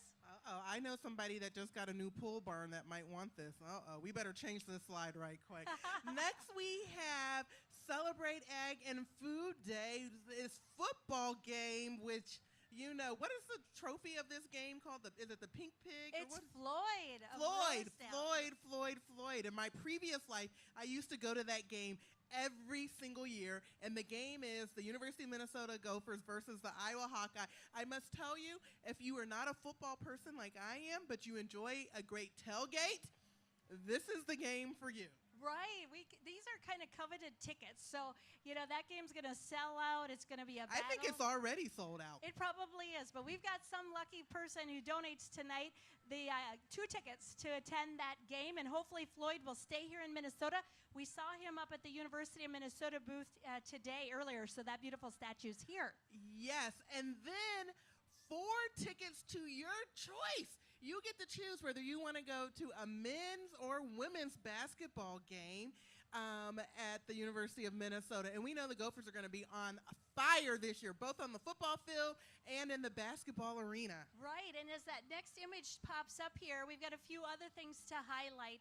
For anybody who gives $1,000 and above, this beautiful Bonnie Moore print, this was designed specially from the Minnesota FFA Foundation. It is called We Live to Share. And it's a beauty. We had it up in our farm for years. You gave me a copy as a thank you. It is an absolute beauty. So this is not a drawing. This is yours if you give a contribution of $1,000 and above. And then our last slide that A nice thank you for your $1,000. Exactly. And then the last thing we want to highlight is we do have, we're going to be drawing for some of these shirts that we talked about earlier, the Support Minnesota Agriculture shirts. So we want to make sure that we give some of those out to our donors as thank yous. So a lot of good things. The key is to give because you understand the value of investing in young people. And there's no gift too big or too small, but if you give $1,000, you're getting that nice painting. Wonderful. Well, it's time to go visit another region. So let's take a look at what Region 7 has to offer.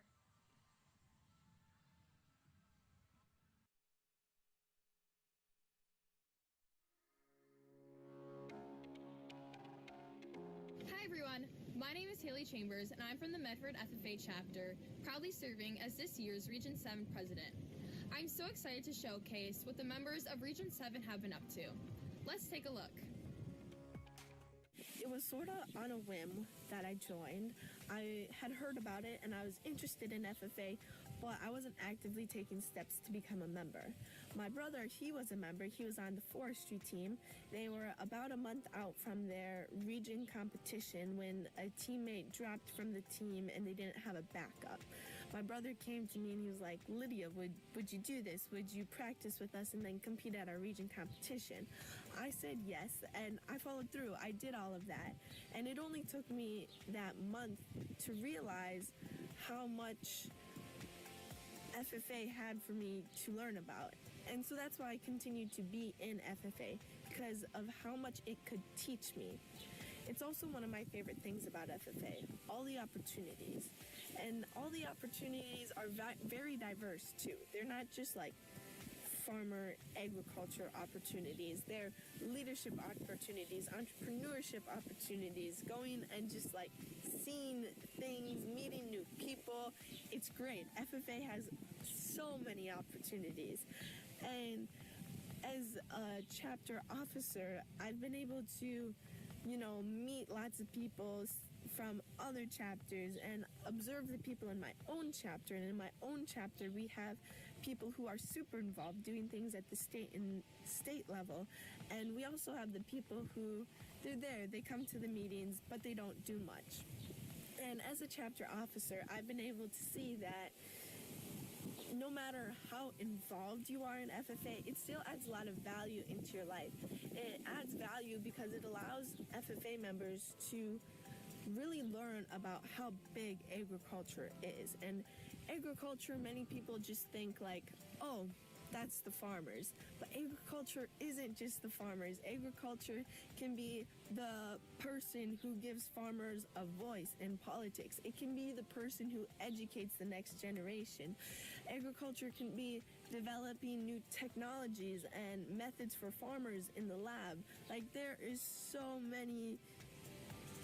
Agriculture is so much bigger than people think it is, and that really adds value into our members' lives knowing that. And that's why I think anybody and everybody should be in FFA, even if you live in the middle of a big city.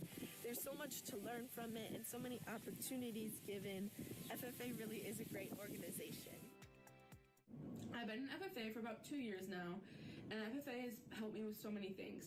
I've met so many amazing people and had so many amazing experiences along the way because of FFA.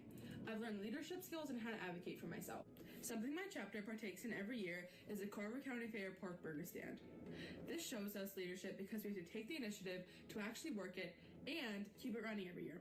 This earns our chapter money by volunteering at the Pork Burger Stand. That money goes to various different events throughout the year. CDEs, LDEs, nationals, camps, stuff like that. For me, I really love the people in FFA more than the actual events. I love socializing with my peers and just getting to talk to people that I usually wouldn't talk to or get the opportunity to talk to. I love seeing everybody's different personalities in the classroom and outside of the classroom. It's just a really fun way to get to know people, and I've been really enjoying that so far.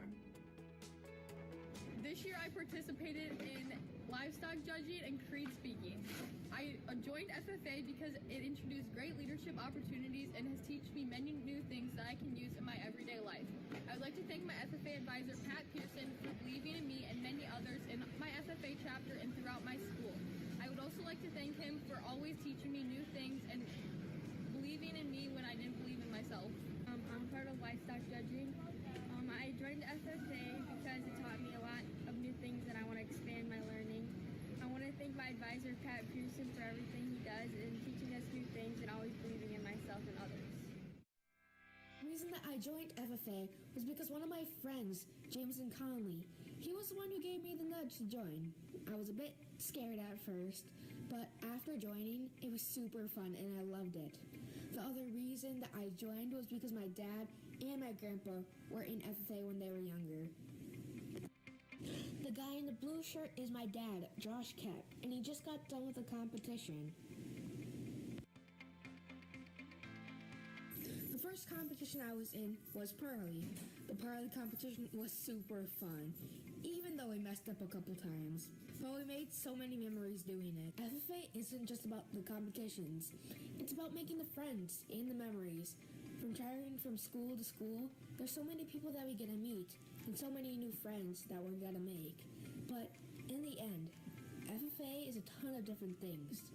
FFA is something that I didn't know that I would like. But in the end, FFA is really, really fun. I'm Tim Larson. I'm agriculture education instructor and FFA advisor here at Medford High School. I'm starting year 25 here at Medford, and I've been teaching for 42 years.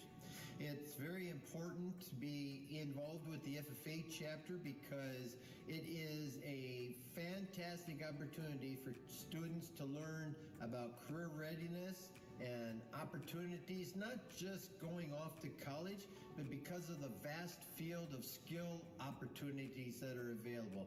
A lot of cross-reference students in my classes take welding and small engines, and they're not in the farming production fields, but we have so much of a need for our skilled trades that a lot of my ag students fit right into the opportunities that are out there in the workforce that we need to fill with valued and hardworking students, and we find them every day in the ag program. FFA has always been a very important part of our life, being that me and Kate are both fourth-generation FFA members. One person that has greatly impacted our FFA career is our dad, Kelly Schmidt. He served as a state FFA sentinel and has always pushed us to join FFA. And I'm so lucky that he has because I not only get to experience FFA with my sister Kate, but I also get to enjoy it with some of my closest friends. And a way we meet some of our closest friends in FFA is by competing in contests like our personal favorite, the livestock judging CBE. In that contest, we have gotten to meet so many people, but also learn different leadership skills. And both my sister and I have been lucky enough to compete at the state level as a team. My sister and I are both very active at the chapter and regional level, and FFA has taught us many valuable leadership skills and career development qualities. My favorite part in FFA, I think that's kind of a loaded question. Like, I think not everybody realizes the, access you can get through FFA, and you can really make it all, what you want it to be. You can pretty much do anything if you set your mind to it. When I did join FFA, I was a part of a pretty, our chapter was pretty big, and over the years it has slimmed down with people graduating and people going and doing other things. But my favorite part is probably just what I've learned from the ag-based side of it, because that's what I tend to focus more on. Through my school, we do an ag day, so we have all of the elementary schools come to the location where we're at, and they get to learn about the different animals we bring, different crop stuff. They get to make milk and butter, they get to make butter and just things like that. That's super fun, and I love to educate kids and just help them because I used to be them and look up to people my age. FFA has a lot of access to many different avenues, and I think that is what I probably value most. If you look at FFA from an outside perspective, people just think it's for the ag kids, for animals and all of that stuff, but it's not. You can really, you can make it what you want, and I am lucky enough to have great advisors to help me through it all and to help me chase my goals. But I think it has shown me the type of person I am and what I want my goals to be, and I think it can very easily do that for other people. So, thank you. Something that I really liked about FFA was when I first joined a couple years ago, I immediately felt welcomed into the chapter, and I felt like it was such a home for me and a place for me to really be myself. And I want younger members or new members to feel that exact same way. Whenever I go home from a meeting, I'm always feeling happy, and I'm feeling like this is just really the place where I feel like I belong. I feel like I'm at home here. This is where my friends are. This is where my community is. And I want to be able to share that experience with other people who either don't have it or just want to have it with FFA. I want to show people that they don't need to be afraid to join FFA and that they should, because not only will it benefit them socially and with others, it'll also improve their well-being in their life. Some events our chapter has done together and I've really enjoyed so far would be Barnyard Day. I really like that one because we get students to bring animals outside back behind our school, and we bring over the younger kids from the other school, and we tell them about FFA and we tell them about the animals, and they always really like seeing the animals and petting them, and they ask us all sorts of questions about the animals and FFA. And I feel like a lot of them, when you ask them, oh, do you think you're interested in FFA now? They would say, yeah, I totally am. And then another one I like would be for National FFA Week, when we go over to another one of the elementary schools. We talk about multiple aspects of FFA. This year I got to talk about small animals, and a lot of the kids were really interested in that, whether it's veterinary care, where you're bandaging an animal, or talking about the way an animal eats food and processes the food and it digests the food. I am an FFA to strengthen my career success and gain agricultural education. My favorite part about FFA is the friendships it gives me and the opportunities it provides. FFA has many values, but a quality value for me is personal growth. It gives many members the opportunities to achieve their goals and learn lifetime leadership skills. I joined FFA because my dad and brother were involved in it, and I had just always known that FFA was something I wanted to be a part of. My brother was in the Creed speaking competition the year before I was, and he did well at it, and I decided that I also wanted to do Creed speaking. And with the help of him and my advisor, I developed a lot of confidence in that Creed speaking, where I previously didn't have much confidence with doing speeches and speaking in front of other people. And I actually ended up going to state and doing well in something that I never thought I could be. So I would encourage others to join FFA and do things like that, where they can step outside their comfort zone and develop new skills. Why I'm an FFA is to help grow and represent our ag department. My favorite part of being an FFA is going to many different contests and meeting lots of new people while they're competing and having fun. A value of FFA is showing others that you do not have to grow up living on a farm or being related to a farmer. It's for you to be able to get involved and do something that you are passionate about. On behalf of Region 7 FFA, thank you for tuning in to the 2024 Minnesota Foundation Telethon.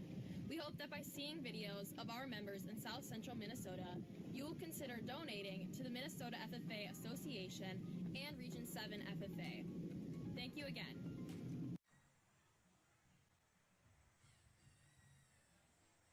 Welcome back. I have another special guest with me tonight.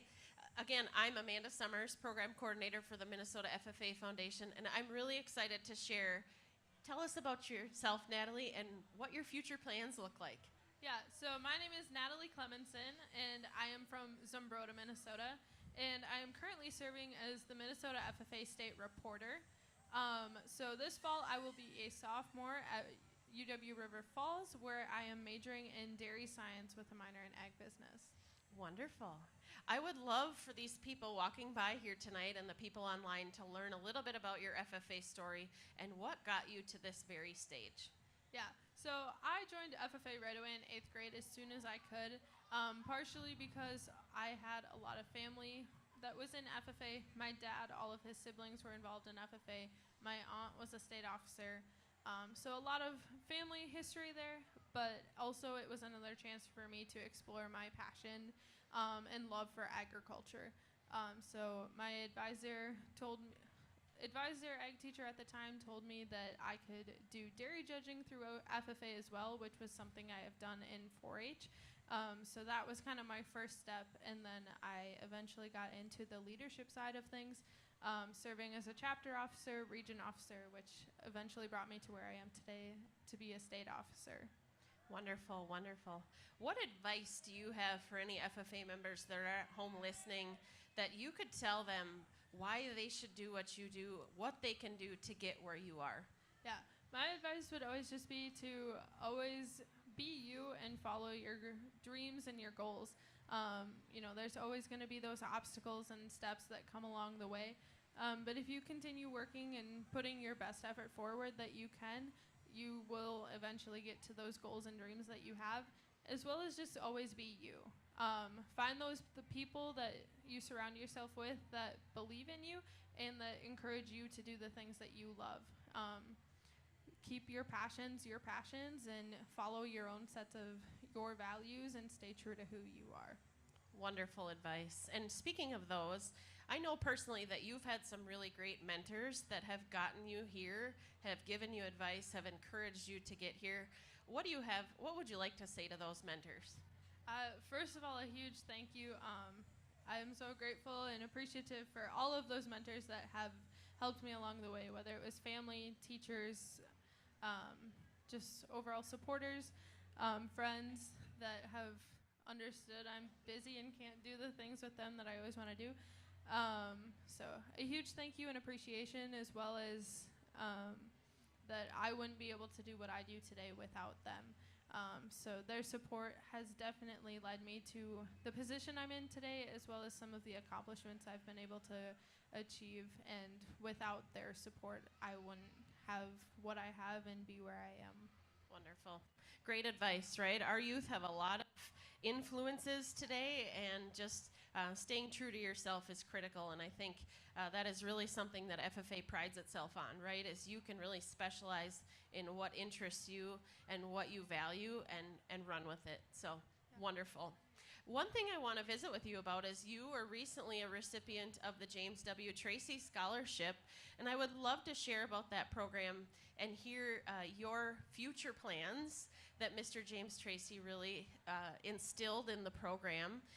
But I'll let you share. But the James W. Tracy Scholarship Program is a wonderful program. Mr. James W. Tracy was a farmer near the Denison area, and he passed away and donated his entire estate to the Minnesota FFA Foundation, as well as some acreage to the Randolph FFA chapter that they're able to use for their classroom experiences.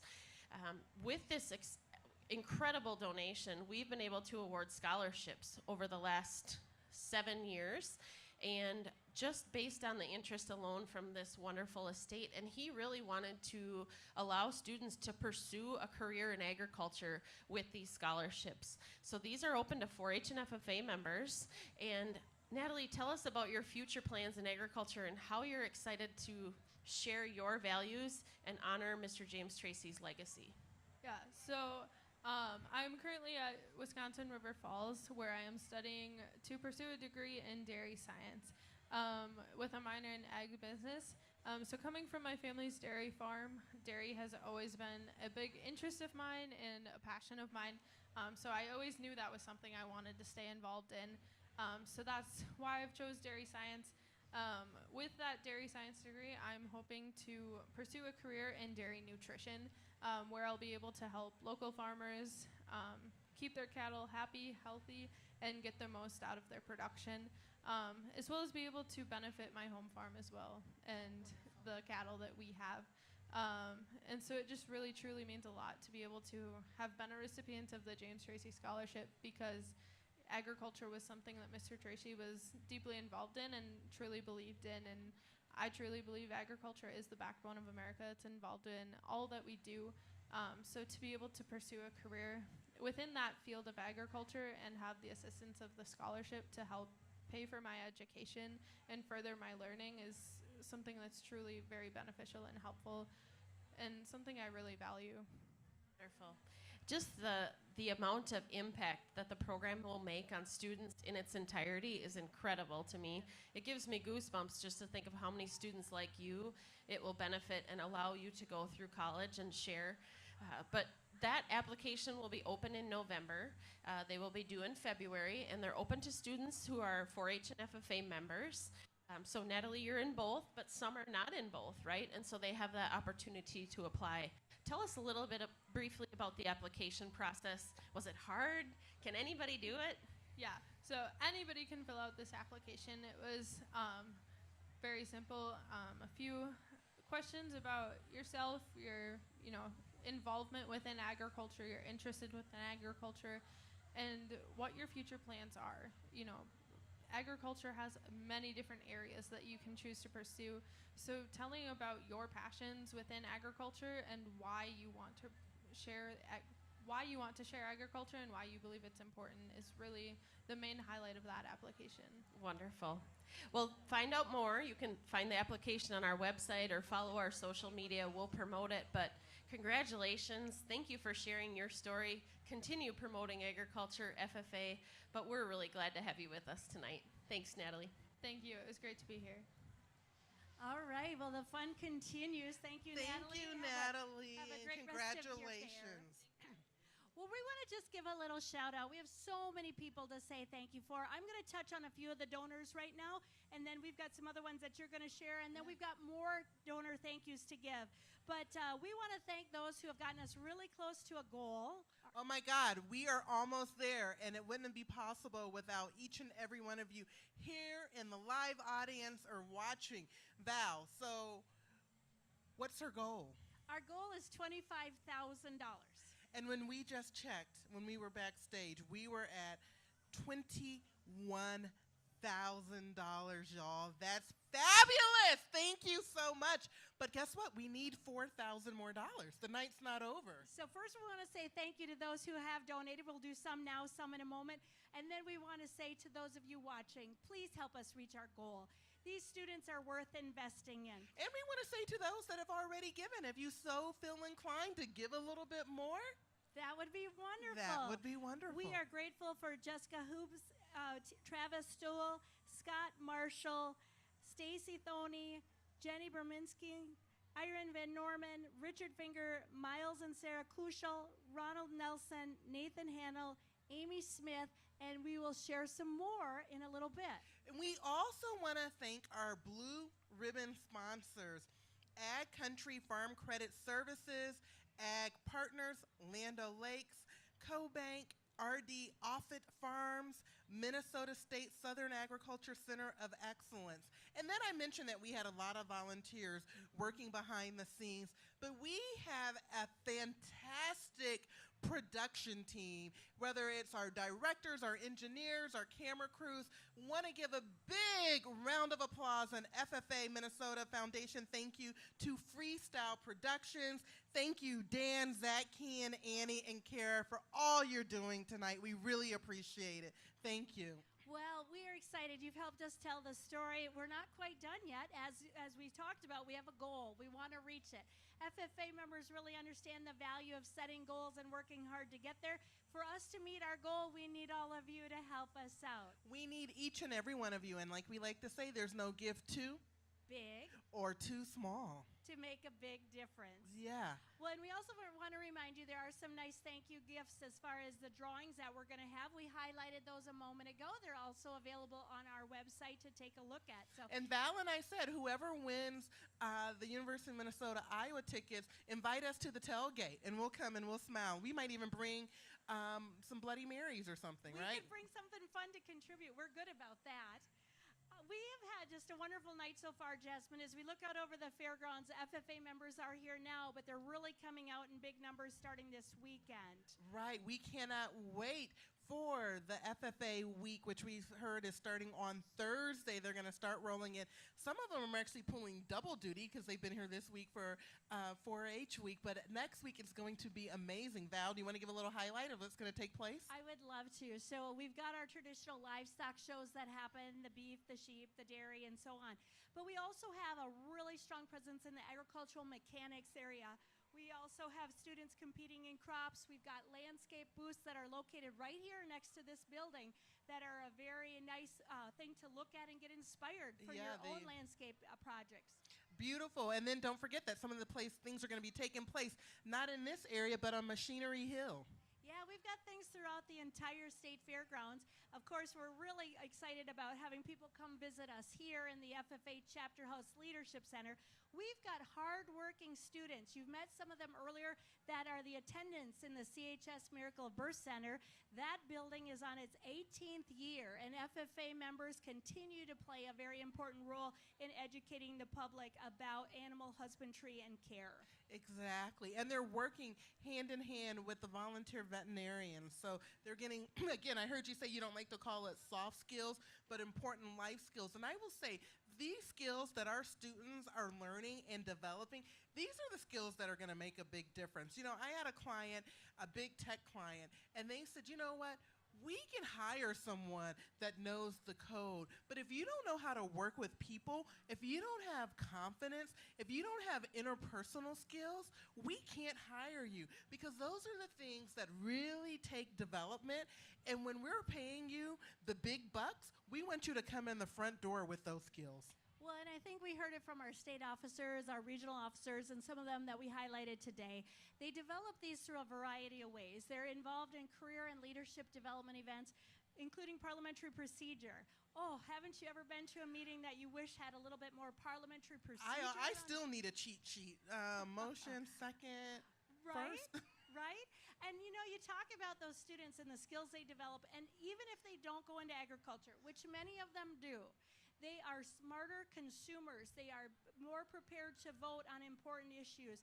And they're just all around good leaders to have in local communities. Yeah, and you know, when we think about agriculture in our state and the future of agriculture, yes, we know how important the farmers that feed the world are to not only our community, our state, our world, but there are so many different career paths that they can go to, whether it's education, whether it's being a mechanic, whether it's public communications, strategic communications, PR, journalism, business. Agriculture touches almost every single career path in our state. Well, I think to piggyback off of that, what's really beautiful about our programs is that they prepare students to go directly into the workforce. They prepare students to go directly to a 2-year or 4-year program. So whatever is the right fit for that student, we are providing them opportunities to grow and develop and become that best version of themselves while they're supporting the community around them. Yeah, and not only are they prepared, but they come through those doors ready to lead and make an impact. It's an exciting opportunity for us students, but it's also exciting for us as adults to give back. You know, I don't know if we've highlighted it tonight, but the FFA motto is learning to do, doing to learn, earning to live, living to serve. And so from the very beginning, when a young person gets involved in the FFA, they learn skills. They do it through hands-on learning, and they ultimately have an expectation to provide for themselves and their family, but then to give back and to serve. And that's a very important part that has FFA members kind of a step ahead of some of the other opportunities that students have. Yeah, I always like to think of that MLK quote. Not everybody can be famous, but everybody can be extraordinary because they do that through service. Exactly. So it's very much a part of the FFA, and we're grateful that you all are investing in those programs. We've got a lot of great opportunities we've talked about tonight. We've talked about the agricultural license plate. We encourage you to put that on your vehicle. Motorcycles included. Motorcycles included. Vroom, vroom. You can give on our website, www.mnffafoundation.org. You can buy some merchandise, some apparel, some t-shirts, some caps, some cups. You can buy something for yourself. You can send a gift to someone as a thank you, thinking of you. You can also give, if you like to use what we call in my household electronic money, you can give via Venmo, Minnesota FFA Foundation. You can also text to give. Simply text MNFFA to 71777. Again, MNFFA to 71777, and there's no gift to too big, or too small. So where are we going to next, Val? Well, we're going to be headed to Region 8, which is the southeastern part of the state. Almost every single school district in this area has an agriculture program. We are adding a new one this coming year at a private school in Winona. So it's a concentrated part of the state. FFA members are doing great things, and we are really excited to generate some support for those programs. Yeah, I can't wait to head southwest. And then we're almost at the end of our program, Val. We're not there yet, but it kind of is like our goal, right? We're not quite there yet, but we will be when it's over. Exactly, So, just like our goal. We're not quite there yet.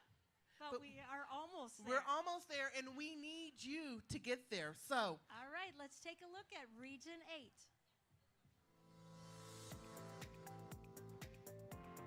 Hello everyone, my name is Cameron Addington. I'm from the Cannon Falls FFA chapter, proudly serving as this year's Region 8 president.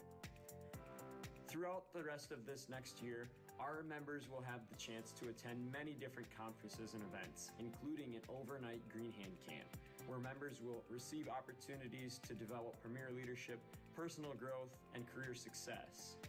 But we wouldn't be able to host these events or be able to have awesome opportunities for our members without generous donors and supporters. So without further ado, let's turn it over to some past FFA members, alumni, and current members to share about their FFA experiences.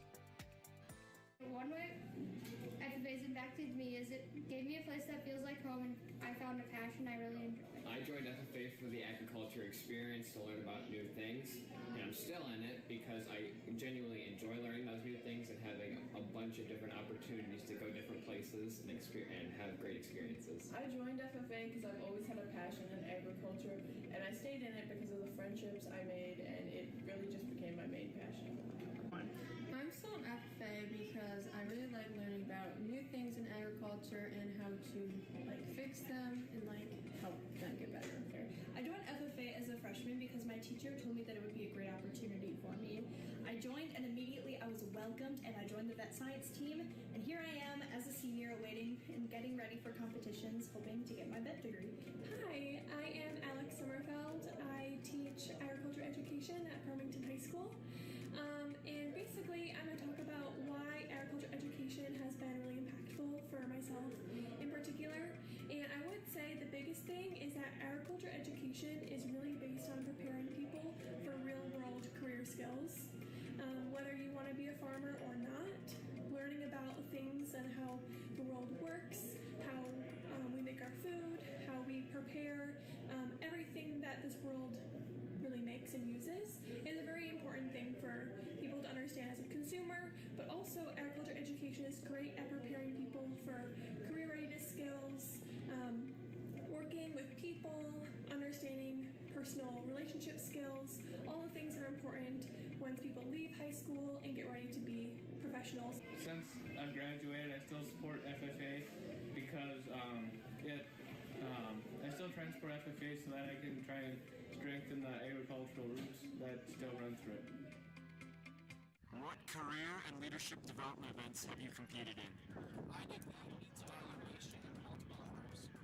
I did Maneri evaluation, CDE, and many others. What is your favorite FFA memory?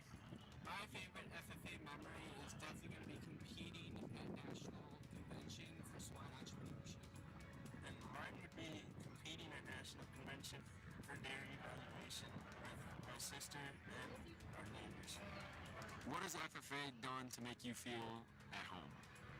What FFA has done for me to make me feel at home is just definitely the community and atmosphere that everyone puts off, especially at state convention and at national convention. FFA has really helped me feel at home because my sister is in it and she's currently the state officer, and also my dad was in it, so that helped me decide to join it in the first place. The SAR in Production Placement recognition is made possible by support from Compeer Financial Services. These FFA members' supervised agricultural experiences involve placement at a working farm. Skills and competencies developed relate to crop and livestock production. Their growth is measured in hours and earnings as well as productively investing their wages. They have demonstrated leadership in their FFA, school, and community. The state finalists are Ranger Tim from the South FFA chapter in Region 8. I began milking cows in the summer of 2019. Besides working on our home farm raising beef and hogs, I work and milk at a 400 cow dairy every other weekend and on the weekdays. At both operations, my hours and responsibilities have grown to include managing livestock, maintaining equipment, processing cattle and swine, conducting field work, creating cattle feed rations, and marketing plans for livestock. I've logged in over $4,500 in my diversified livestock jobs and have earned $22,000 for my college education. I have become a valued youth herdsman over the years.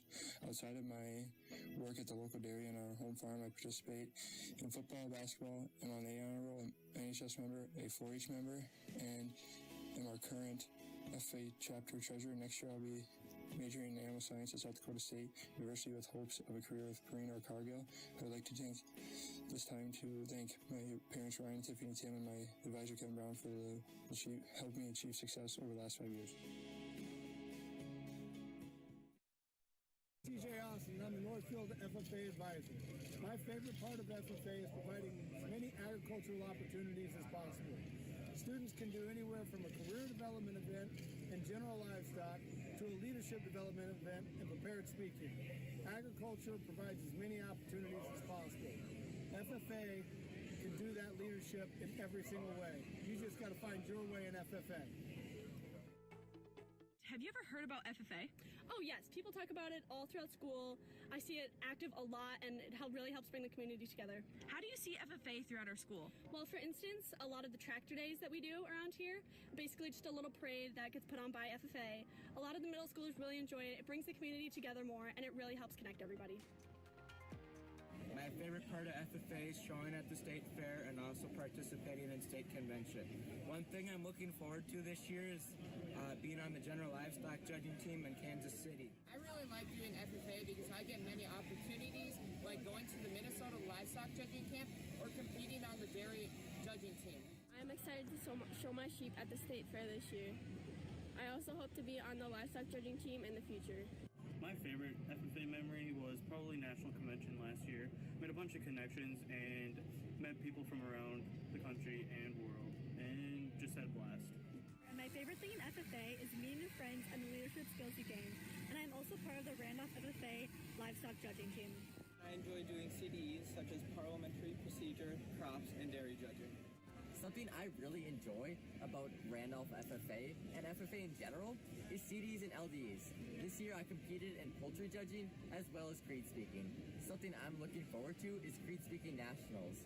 As I won state, I'll be competing at the national level and representing Minnesota as well as Region 8. Tour 73, and I was just entering my freshman year in high school, 9th grade, and the ag instructor came out to recruit my brother, who was 2 years older than me, so he was going to be a junior, into agriculture. My parents had purchased a 120-acre farm. We were 3 generations removed from the farm, had nobody with farming experience in our background. And so Mr. Strife came out to recruit my brother. My brother had no desire to sit in an ag class. My mom and I kind of watched this, and I turned to her and I said, I'd like to do that. And my mom said, well, why are you asking me? Ask Mr. Strife. So I did. And he said, well, you know, women have officially been authorized to be full members in the FFA, and that just happened in the last couple years. Rob and I've never had a female go through my class. I have one question for you. Yes, sir, I said. He said, are you a quitter? And I said, no, sir, I've never quit anything in my life. He said, well, the guys might be pretty tough on you. And I said, well, I want to learn about agriculture. Do you think they would help me do that? And they did. I really owe Win Strife, my advisor, a lot of the encouragement to pursue agriculture. So through my work with the Linder Farm Network and a great Wilmer FFA, was able to host the startup of Alumni chapter and get it going again. And after I left Farm Broadcasting, I came to Farm Bureau as the communications director. And so with that, I decided to start taking my time and doing media releases, and worked with all those broadcasters to come in and report and to report on convention.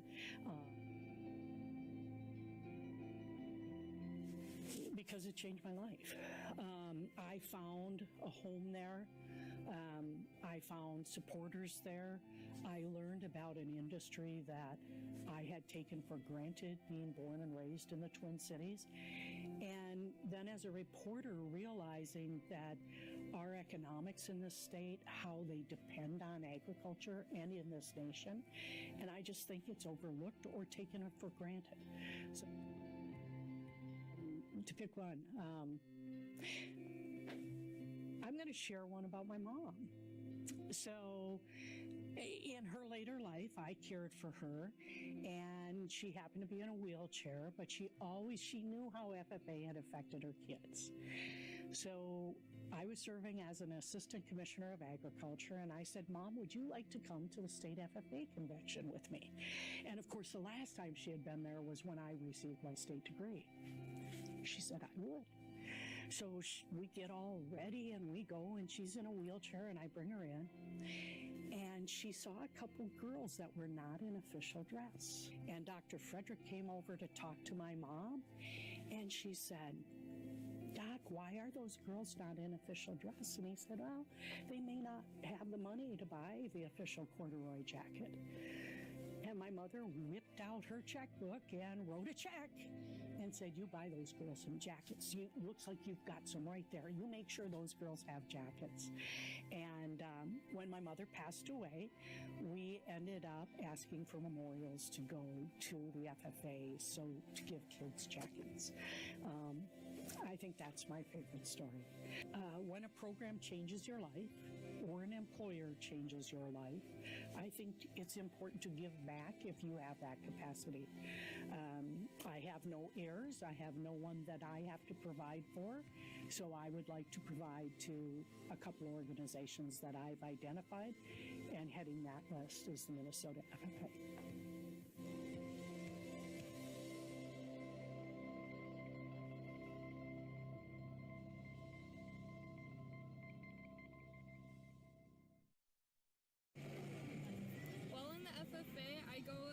Horse judging, as well as show beef cows and dairy cows through FFA at our county fairs, and it's just a lot of fun, and it's something that I've always wanted to do, so I'm glad I've gotten the opportunities to do this through this program, and it's just a lot of fun. I'm helping out here at Corn on the Cob Days. I brought some of my animals, some of my goats, and a couple of the calves from my family farm out here to kind of just show kids the agricultural side that they don't get to see every day just being in town, so we brought the animals to them. I work with FFA, and I work with Dairy Princess and a bunch of other stuff, just trying to get the word out there. And I love animals, so it's awesome to get to show people animals, because it's something I truly love, and that's why I've been looking into large animal vet science for after school. On behalf of Region 8, thank you for tuning in, and thank you for your support of our Southeast Minnesota chapters. We hope that through these shared experiences, you may consider donating to the Minnesota FFA Association and Region 8 through the Foundation Telethon. This year, we are looking forward to helping our members cultivate growth. All right, well, I've got a familiar face, a familiar guest coming with me. Yes, we've got some fans in the audience. Thank you so much. Cameron Addington is the Region 8 FFA president. Cameron, tell us a little bit about how you got into the FFA and what you've been doing since you have been a member. Yes, Val. Well, thank you for having me here. FFA has always been like a really big part of my life, especially because of my mom, who was involved in FFA in high school and college. She served as a state officer and actually worked for the Minnesota FFA Association. So I had a great way of getting involved through her and through my family involvement, which is kind of my inspiration to be here and to be pursuing officer roles and being involved in contests and even be helping out here at the CHS Miracle of Birth Center. So I've got a lot of great family backing for my FFA involvement. Wonderful. Well, I'm glad you mentioned the CHS Miracle of Birth Center. You've helped out in there in the past. Yes. And you're going to be doing it again? Yes, I will be here starting on Thursday through Labor Day, helping at the CHS Miracle of Birth Center, specifically in the swine area, which is kind of an area of interest for me. I show pigs, so it's always kind of fun to be able to share that with fairgoers as well. Well, let's talk a little bit about the CHS Miracle of Birth Center and what your role is when you're working there. Obviously, you're caring for the animals, but you are doing a lot more. What else are you doing? Yeah, so we get to kind of share the story of animal agriculture in Minnesota and really all of America with fairgoers because it is one of the most popular exhibits at the state fair. We partner with veterinarians and with the Minnesota FFA Association to provide this experience. And then as an FFA member, I also get to be involved with communications. So doing news interviews. The other day I got to be on the radio as kind of a partnership with this. So just great ways to get involved at the fair and to reach out to fairgoers and share this experience. Well, I'm excited to hear that because I think FFA prepares you to be a spokesperson for agriculture. Sounds like that's kind of what... Absolutely. Yeah. As far as the people that come and visit, what are some of the questions that they've asked you in the past? We have a lot of questions about like how old the animals are. I guess maybe with pigs, like what ear notches mean. So that's kind of always fun to get to share. Identification, breed questions, questions about me raising pigs or being involved in FFA, which is always fun to share as well. Let's talk a little bit about your involvement. You're the region president. First, though, you came through a very strong FFA program, the Cannon Falls program. Yes. What were some of the things that you kind of took away from your chapter experience that now you're able to help lead your regional team? Yeah, for sure. Well, I guess I have to shout out my ag teacher, Mr. Pliscott. Yep. He's done a great job of pouring into me and really helping me get to the level of region president and to be involved on the region and state levels. But it all starts at the local level, the chapter level.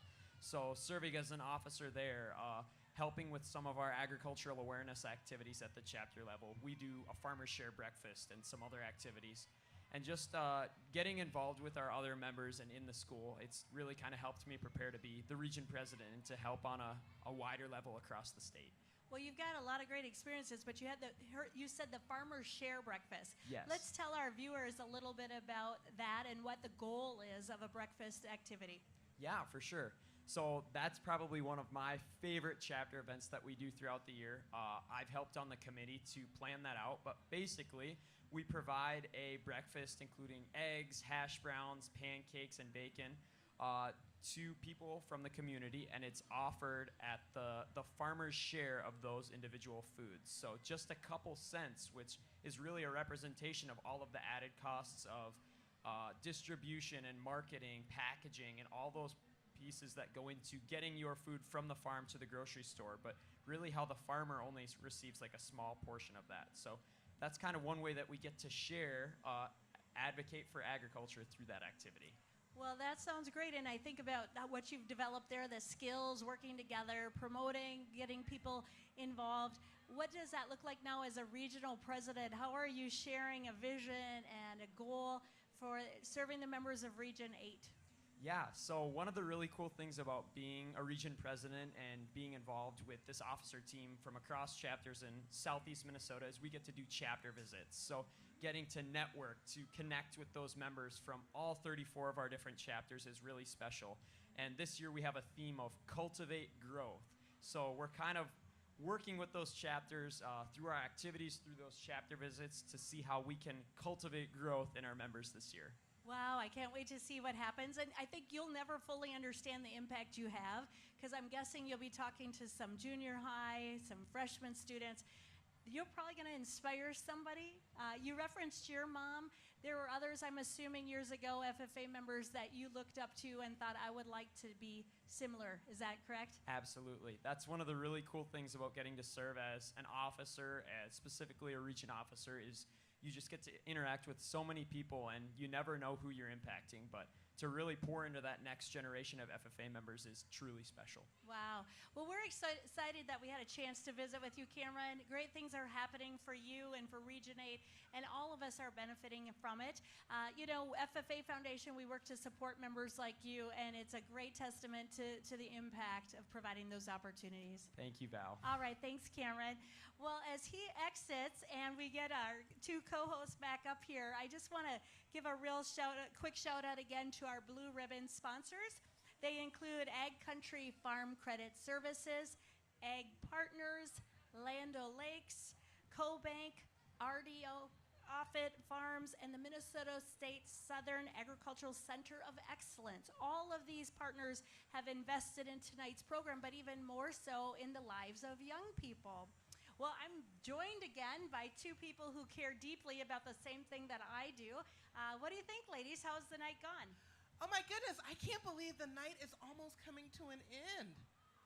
I wish we could keep sharing impact stories of what our FFA members are doing, because I think we have incredibly talented members in Minnesota. Yeah, it's been fun, and I think, we've captured what we could tonight. We had to move fast and all that.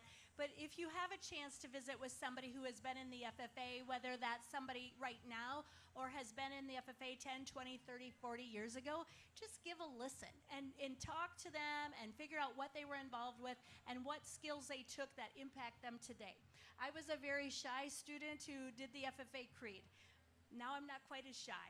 There's some Val, and just talk about you. You ran for the University of Minnesota Board of Regents. I bet you got some of that confidence and those skills from your FFA days. I think that the important thing that I took away was that ability to know I can make a difference. And so it is my not only opportunity, but my responsibility to be a leader and to serve those organizations that I believe passionately about. And as you referenced, I care deeply about the University of Minnesota because obviously, personally, but also the role they play with FFA. They have been our host and our main site since our very beginning 95 years ago. Wow. And I remember as listening to you and you talk about participating in FFA when you did, and you said even asking people if they've been a member or were an active member 20 years ago, 10 years ago, 15 years ago. I think Julie's point when we had our conversation, and she said it was really about helping the students know that they're already making an impact, that they're already driving impact. And then that second tip of, but you don't know everything. So make sure you find a mentor. And I will tell you, even serving on the FFA Minnesota Foundation board, I have found mentors. I call you all the time, Val, and I'm like, can I bounce this off of you? What do you think of this? Yeah. And so really this community, this network, and dare I say family, is amazing. Yeah. I think we talk about that a lot when we do partner visits and sponsor visits. Those people could be their future employers someday. They could be colleagues. That could be their boss, whatever that looks like. But keep in touch with those people, right? And really network and get to know and spend time and learn from those, because they could be your mentors someday. They could be your employer someday. Or more importantly, they could be your champion one day. They could be singing your praises in rooms and spaces that you're don't have access to. And I think one thing we haven't talked about tonight, but it always strikes me as important. You turn on the news, some days you get a little discouraged. You come and hang out with young people who are driven, who have goals, who care about investing in their community, developing the skills that they need to be successful. That's inspiring. It's inspiring, and not only are these young people driven, determined, future focused, they have goals, but they have manners. I'm like, don't call me ma'am. If one more person says ma'am, but they're like, it's just a sign of respect. Right. And what do we hear? We hear this, that our young kids, our students, they don't have any manners, they don't have any people skills. Where are they going?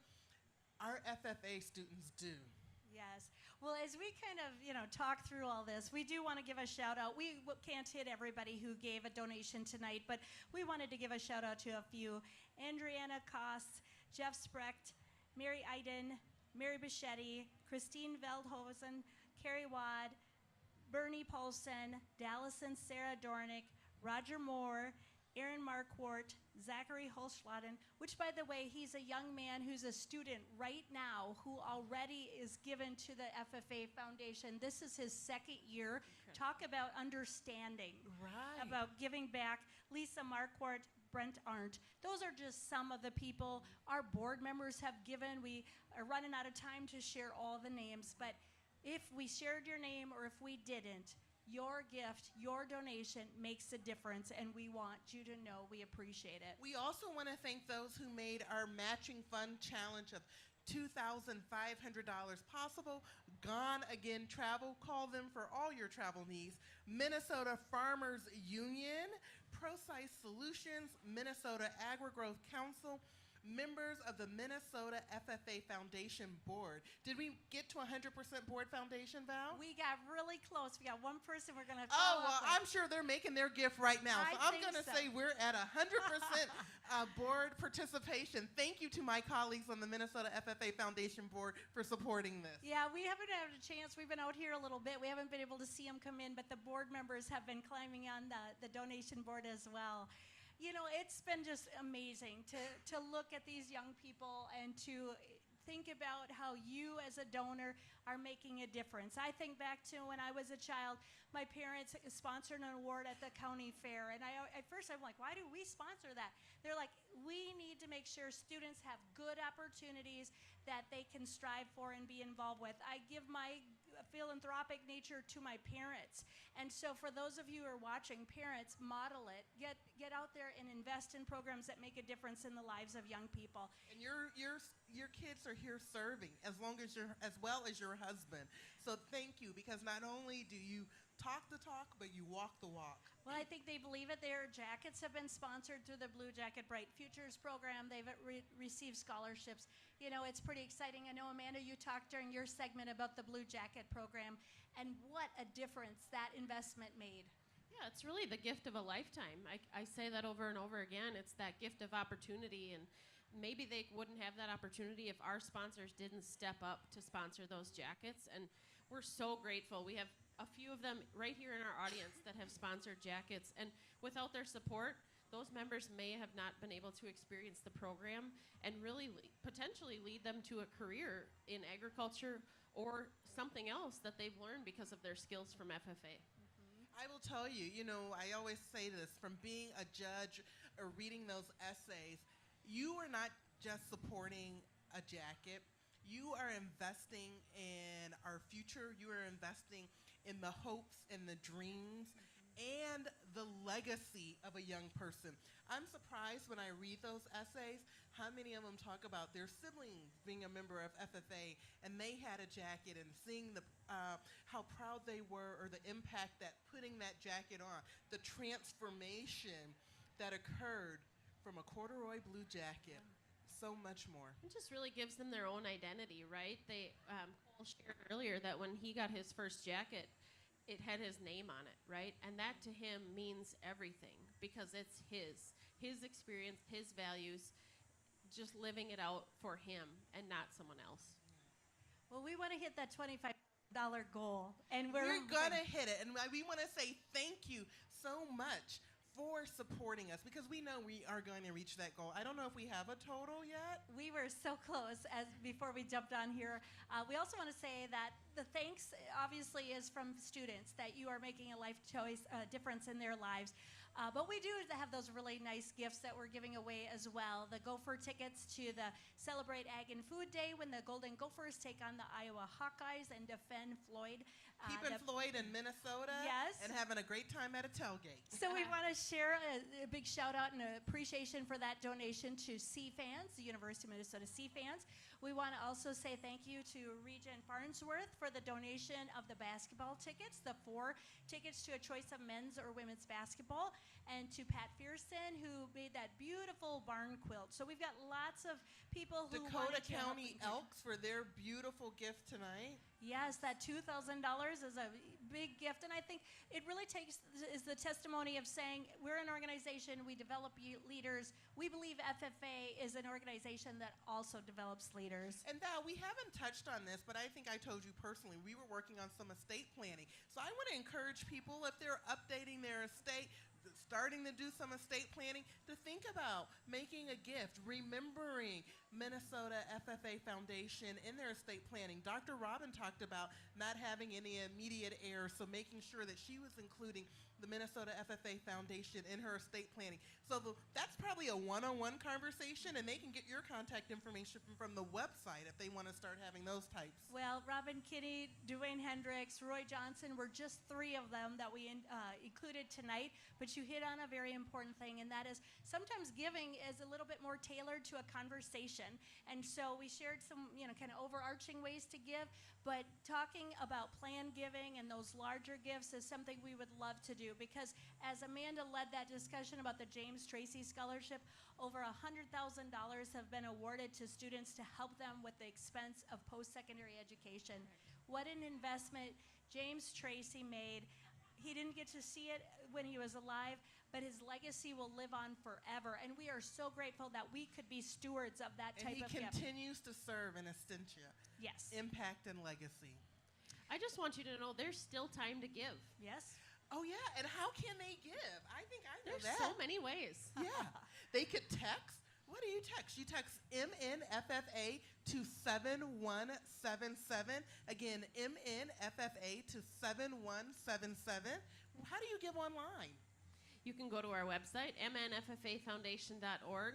You can go to Venmo, MNFFA Foundation. Give that electronic money. Otherwise, MNFFA to 71777. And you can mail a check. So, on behalf of the Minnesota FFA Foundation, I just would like to thank Amanda Summers, the program coordinator for the Minnesota FFA Foundation, because you work hard all the time to make sure that these programs... Thank you for all that you do. Yeah. We could not have a foundation without you. We want to give a shout out to everybody who is a guest today, those who made the donation. I would like to share a huge thank you to Jasmine.